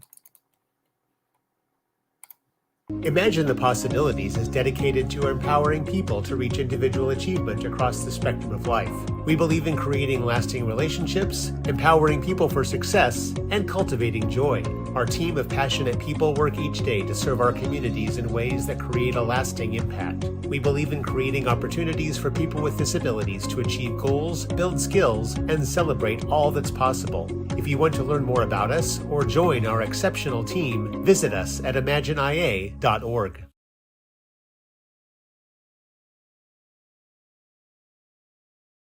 So we appreciate Imagine the Possibilities and all of our good advertisers and sponsors that make this show run. And speaking of making the show run, thank you, Don, for taking the last few hours. I've been waiting 9 months to get back together with you to talk Iowa football. So I could sit here all evening and do this. But we've got one final caller we're going to get to, and then again we're going to hit our final comments that we've missed, and then look at Iowa State briefly. Let's go to our next caller here in our Iowa Smokehouse call-in line. Dave, welcome to the show. Hey, how's it going? Going good, Dave. How are you? I'm doing good, doing good. Hey, Iowa fans, don't worry. Remember where you were at last year? You got 7 points the hard way and still won a game. Oh, I forget you're a Minnesota fan, aren't you, Dave? Yeah. Yes, you're right. You are right. Yeah, I've been watching all these games, and no one else in the Big Ten really, really impresses me. You know, if anything, maybe defensively, I thought Indiana's defense looked really good against Ohio State's offense. So you don't really know how good they are, at least offensively, because Ohio State is going to be Ohio State. Let's see here. You guys struggled a bit, but it was against a decent, I would say, a Mount West Conference opponent that has been pretty decently good. Has been. They were not great last year, but the program as a whole has been pretty good. Yes. Yeah. It's an up and down program. It's like a lot of those schools in the Mount West, the Mid American Conference, the American Conference. They don't really have a lot of continuancy of being always good. Like, let's say, Nebraska after that whole entire session at the 24-hour show with Mark, constantly talking about Nebraska. I got now way too much Nebraska on my brain, and we still beat them. But you normally have Michigan. They don't. You know what I mean. You know what I was trying to say. Dave, it sounds like the Huskers are living in your head rent free. Oh, they're not living. I think we're living in their head. I just thought about. Well, you're the one who keeps talking about them. Yeah. I was just thinking about your little battle with Jeffrey. Are you going somewhere right now, Dave? Or what? Yeah. What? Yeah. Nothing. I just wondered if you were going somewhere. No, I pace back and forth. I'm holding my phone, so. Oh, you're a Pacer. Okay. Yeah, but yeah, what I was gonna say, yeah, you just see there's really no worries, you know, offensively you were able to move the ball at least decently enough. You would like to see it a lot better for your offense, but compared to where it was last year, there's still some improvement. Like you said, a couple of drop passes, then maybe get more yards and more touchdowns. I mean, you're hoping every time when you play a game like this that you're going to score at least, 45 or over. Everyone wants to have a game where they can easily relax, and like the way Oklahoma played today and scoring, what was it, 66, and then I think Oregon scored 81 points today against, what's the matter, U school? I think it was Portland. Yeah, they played Portland. They scored 81. You're supposed to score 81 against Portland. But I guess. No, and then of course, Fucky the Badger, just basically did not do all that well, I felt, against Buffalo. So this is the best about already getting your game out of the way on a Thursday. You get to talk about everyone else's game and not worry about yours. There you go, Dave. No, we'll look forward to hearing from you in the future, and especially in early November when Iowa plays your Gophers. It's not early November; it's September. Oh no, October. Early October. Is it? It moved up. Is it? Is it in October? Okay. I think so. Oh, there you go. All right, Dave. Good to hear from you, nice sir. Night. I'm going to Pearl Jam. I'm going to have a fun time. Enjoy the rest of the day. Okay, thanks, Dave. Have a good time. All right. Wow, Dave waited a long time as a Minnesota fan. Waited a long time in our call line to talk to you, Don. Would he have called if Nebraska would have beaten them on Thursday night? I don't think so. Let's give everybody a quick score update. I know Dave mentioned a couple of games, and I mentioned a couple earlier. First of all, let's skip down. So right now, Georgia leading Tennessee Martin 14-0. USC leading Nevada 21-7 into the first quarter there. Kansas State up early on Southeast Missouri State. Texas A&M and New Mexico just getting underway as well. Washington State, Colorado State getting underway. Oklahoma State, Central Arkansas still tied at 0. A few games in the books. Wisconsin over Buffalo 38-17. Washington eventually pulled away in impressive fashion over Boise State. What a day for Michael Penix Jr., the former Hoosier. 450 yards for Michael Penix Jr., 5 touchdowns, making his early case for maybe a Heisman candidacy. 56-19, the Huskies over the Boise State Broncos. Maryland over Towson 38-6, and Michigan over East Carolina 30-3. Ohio State over Indiana 23-3. Texas defeating Rice 37-10. Where's Rice at? Houston, thank you. I knew it was Texas, and I knew you knew. How about this? Tennessee over Virginia, 49-13. That's Nick Jackson's old school, the Cavaliers. Not a great program right now. Probably missing Nick Jackson a little bit. 49 points given up to the Volunteers. Explosive offense. And talk about explosive offense, Justin Jacobs in Oregon, 81-7 over Portland State. Somebody mentioned it earlier. Colorado beating TCU 45-42. How about this? Arkansas State traditionally is a decent program. That's surprising. 73-0, Oklahoma over Arkansas State. Yeah, you would expect Oklahoma State to put up a fight. You'd expect OU to win, certainly, comfortably, but not a blowout.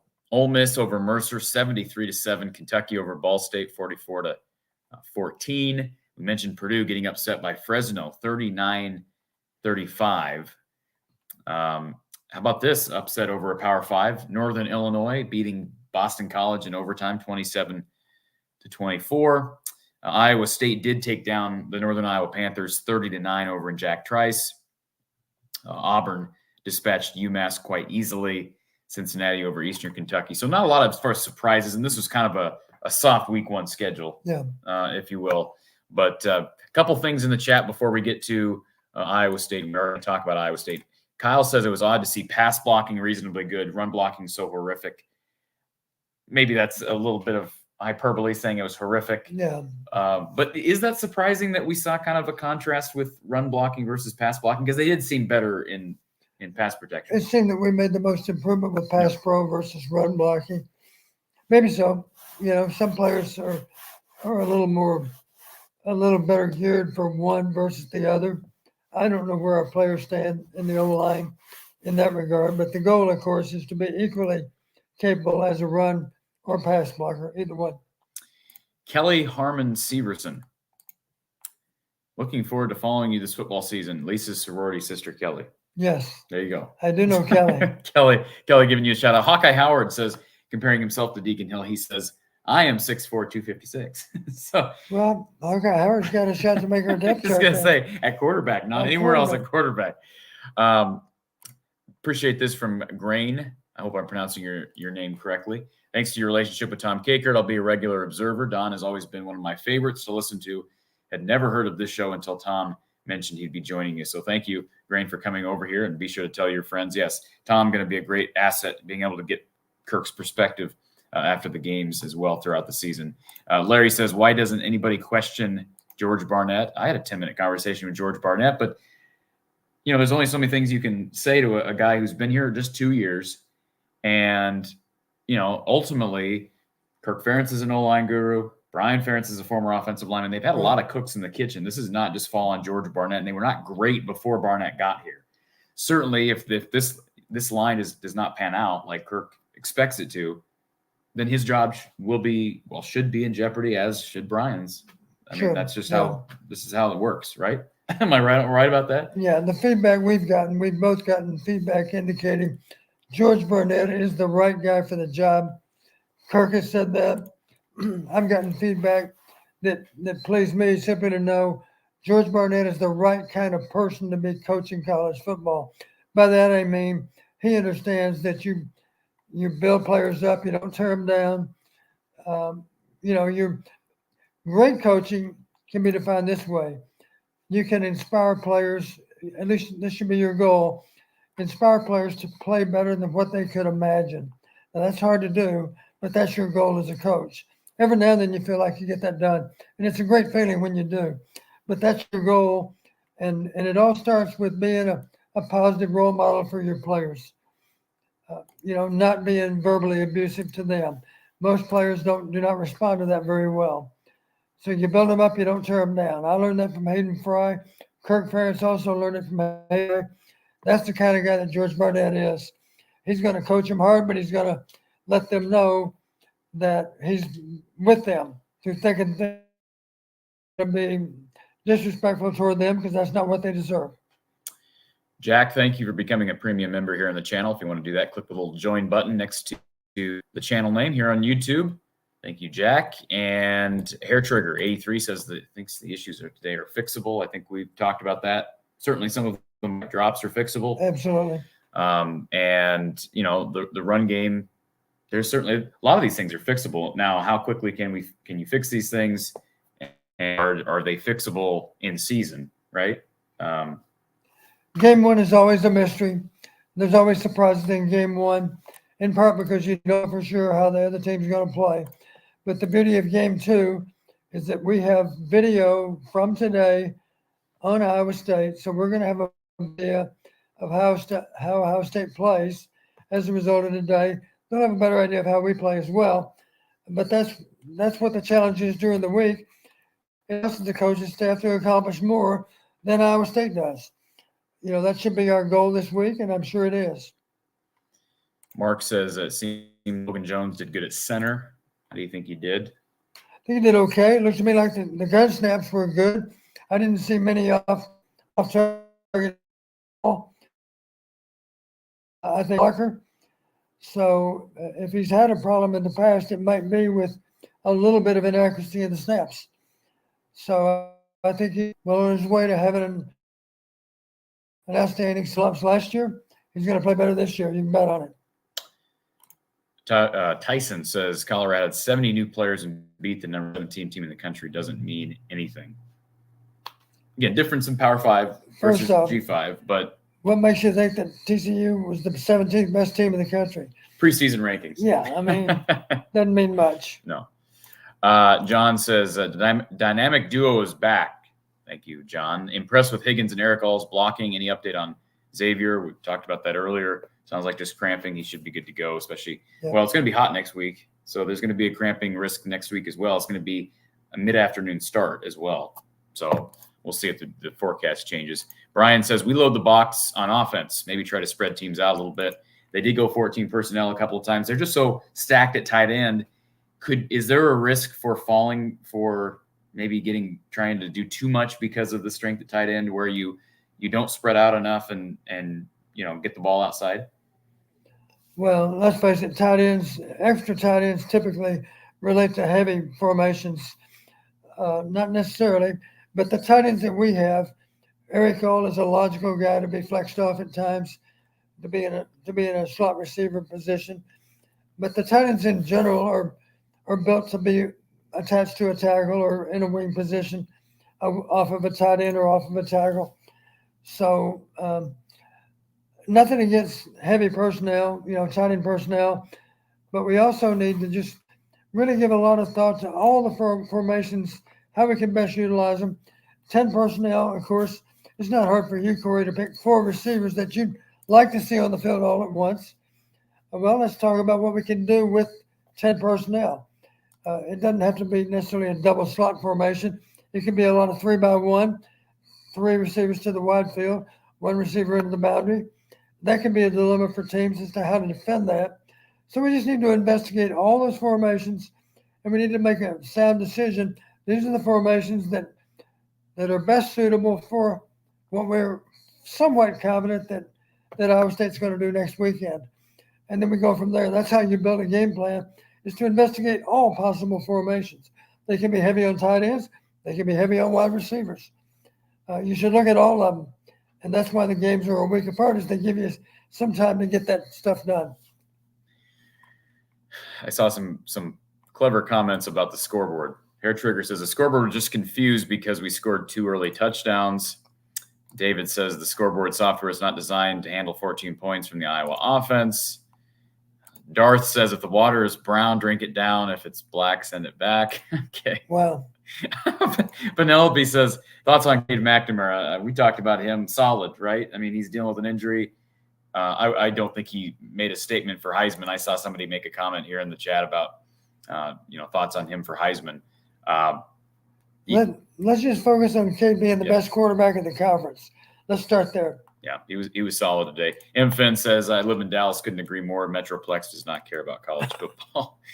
Barbara says, at the last Iowa Ladies Football Academy, a group of women, picked up all the quarterbacks. Joe Labus, Alex Padilla, Spencer. Spencer was really heavy. I was only holding his foot. So, firsthand testimony there. Shane says, it seems like O-line just whiffs on blocking assignments. Is that the center not adjusting to the defensive alignment? Just asking. I don't think we had very many protection busts today. Maybe 1. I'm not sure. That's why you got to go back and look at the tape.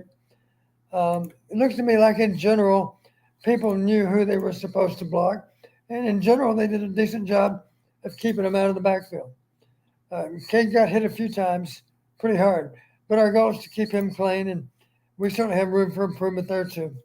Scott, thank you for watching from California. He says, I like this team. Impressed with Cade. Glad he started, protected the ball. And yes, QB rating of 132. Robert, did they not use a wide variety of plays because they didn't want to tip their hand for next week? We talked about that theory earlier. I never really buy into that, but you're a former OC. I'm not.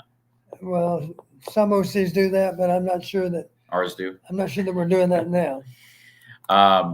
Question for Coach. End of the 4th quarter. Hawks in range to attempt a field goal. A few seconds left. Given the contract, would you kick it? No way. Can't, right? No way. No.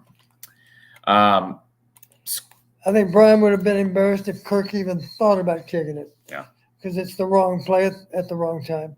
It would not go over well. Skull Underwood. I'm not a fan of this Corey guy. Jay Higgins looked good. And yeah, against Utah State, but would you rather have him struggle 14 tackles against Utah State isn't going to get him paid is a stupid comment. The only reason I said that, first of all, we named him our player of the game. Right. I simply was responding to Ryan earlier when he said, I think he made money today. He didn't make any money today, Don. He's not going to be on your comment off of another comment Yes. that you heard. So anyways, I love Jay Higgins. So I'm just making a comment. Joseph, what's up, Corey and Don? Glad let's see, came out on top. I'll watch the game at some point tonight. What are your guys' thoughts on the offense and defense overall? I think we've given plenty of thoughts there, but certainly go back and watch the rest of the show, Joseph, if you missed it. Sam, do we have a sponsor for the Brian Ferentz counter? He's talking about the tracker up in the corner. So yes, this way, over there, right up there is the Brian Ferentz points per game tracker. Now, keep in mind, folks, that this is not just me at my attempt at humor. This is a real thing. It's part of the contract. And right now, if the season ended today, Brian would not meet the mark of 25 points per game. So right now, we're going to have this tracker going throughout the year. And yes, it's not just offensive points. It's not just points from Brian Ferentz's offense, but it's special teams, it's defense, all of it. But right now, the team is at 24 points per game. So this is going to be a running tracker as we go. And as of right now, that little red arrow is an indicator that they're below the mark to be met. And so we'll see what happens. I do have one question for you, Corey. When we scored to make 23, you weren't advocating to go for 2. I thought about it. I actually thought about it. And I thought, could you imagine if they did that? I mean, or fake a field goal. Anyways, we'll talk about that at some other point. But no sponsors. If you're interested in sponsoring the Brian Ferentz points per game, the Iowa points per game tracker, contact me. We can make that work. And then finally, Brian wants to know, did we hit the 5 key analytics, Coach? I don't know because these analytics apply only to Big Ten games. It's logical that if we won 3 out of the 5 against these guys, I don't doubt that we won at least 3 out of 5. I know we won field position. I know we won turnovers. That's the only 2 I'll talk about. There are others, but I'm not going to tell you what they are. All right, let's talk about it. Iowa State. We've hit our limit here, so we need to get to our preview. The Cyclones beating UNI today, but they've dealt with some betting issues as well. They're down some guys. Jamari Harris is out, we know, for next week, as is Chris Reams, who really wasn't in the rotation anyways. I'm sure they're going to be careful with Cade this week during practice, and they're going to study that UNI film as best they can, just like Iowa State will do with this film for Utah State. But what do you know about Iowa State, Don? And it's always difficult to go to Ames and win in a rivalry game, regardless of what Iowa State did last year, and they're coming off a loss in this series. You have to realize today, UNI went there with the expectation that they were going to find a way to win this game. UNI has reasonism based on their returning personnel, and despite all that optimism, they went there and had a difficult day. 30-9 was not what UNI fans expected. They didn't know if they could pull it off or not, because you're not supposed to beat FBS opponents, of course, if you're an FCS team. But they had a reasonable belief that they could be there to win that game at the end. It wasn't that close. Hats off to Iowa State. You've heard me say before, Matt Campbell's an outstanding coach. They have a defensive coordinator that I have great respect in. I used to coach against him. He's an outstanding coach as well. I do not know that many coaches on staff, but those 2 coaches in particular, and of course they have a lot to do with Iowa State football. They're going to represent the school and represent it well.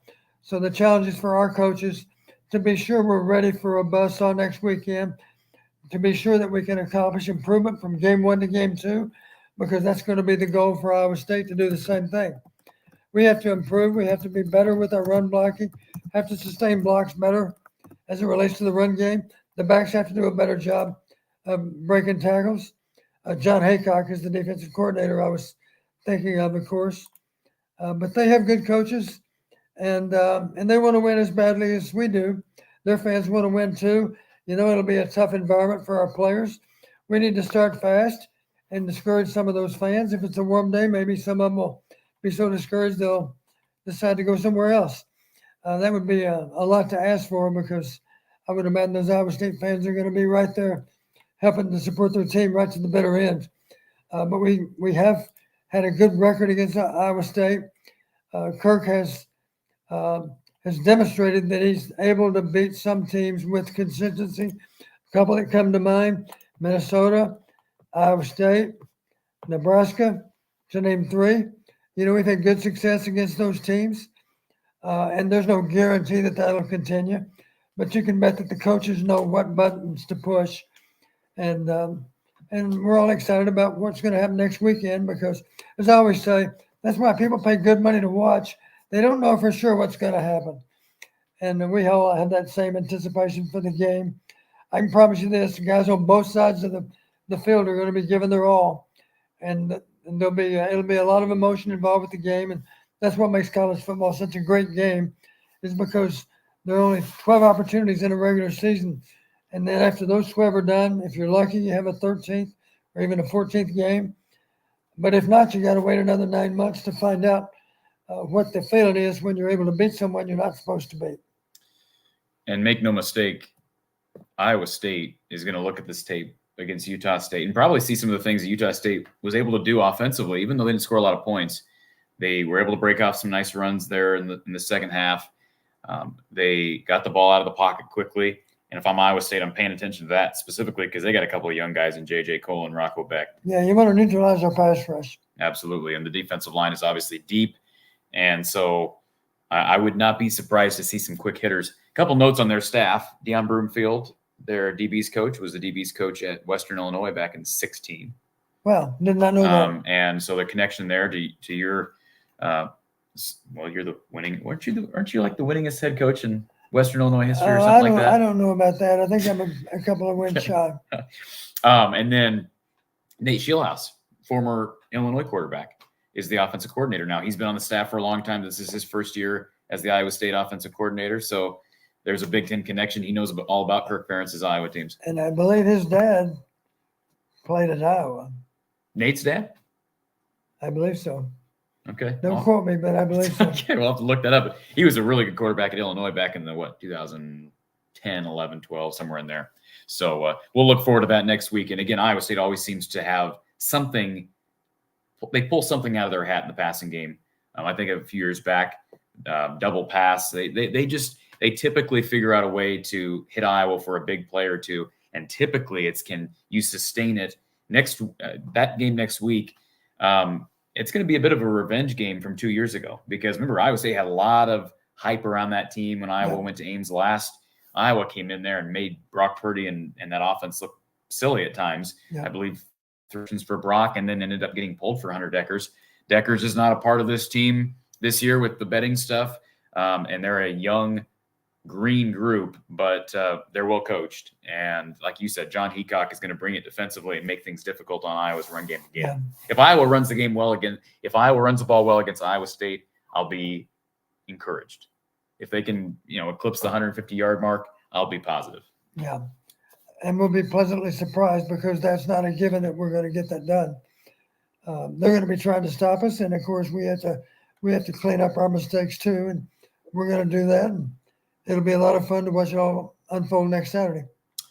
Absolutely. Folks, thank you for being here the last few hours. I want to give one final shout out to Iowa Smokehouse. They are with us for a whole nother season. Be sure to send folks, if you have not done so, Iowa Smokehouse down in Albia.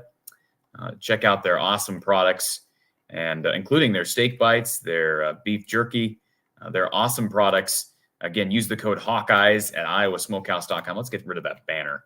Make sure we can see this wonderful graphic here, and again, pair it with your favorite beers or your favorite bourbons, whatever the case may be. Perfect for game day, whether we're talking about a flavorful meat stick or maybe even steak bites, salsas, barbecue sauces. Tasting is believing with Iowa Smokehouse. Check out what they have to offer at iowasmokehouse.com. And again, use that code Hawkeyes for 15% off your total order. And again, as you support our sponsors, you're supporting the work being done here from the Hawkeye of the Storm. Not just the post-game shows, but content throughout the week and live call-in shows throughout the week, podcasts, interviews with recruits. We've got a lot of stuff coming. And so, again, thank you to Iowa Smokehouse. And, Don, thank you for opening up your home and for doing this show again. This is going to be another long year in a sense because we do these long post-game shows, but I wouldn't trade it for anything. Thank you for doing this, and we'll look forward to hopefully a Cyhawk victory next year and a 2-0 start. That sounds great. All right, folks. For Coach John Patterson, I'm Corey Braddock from the Hawkeye of the Storm. Have a great night. We'll talk to you next week.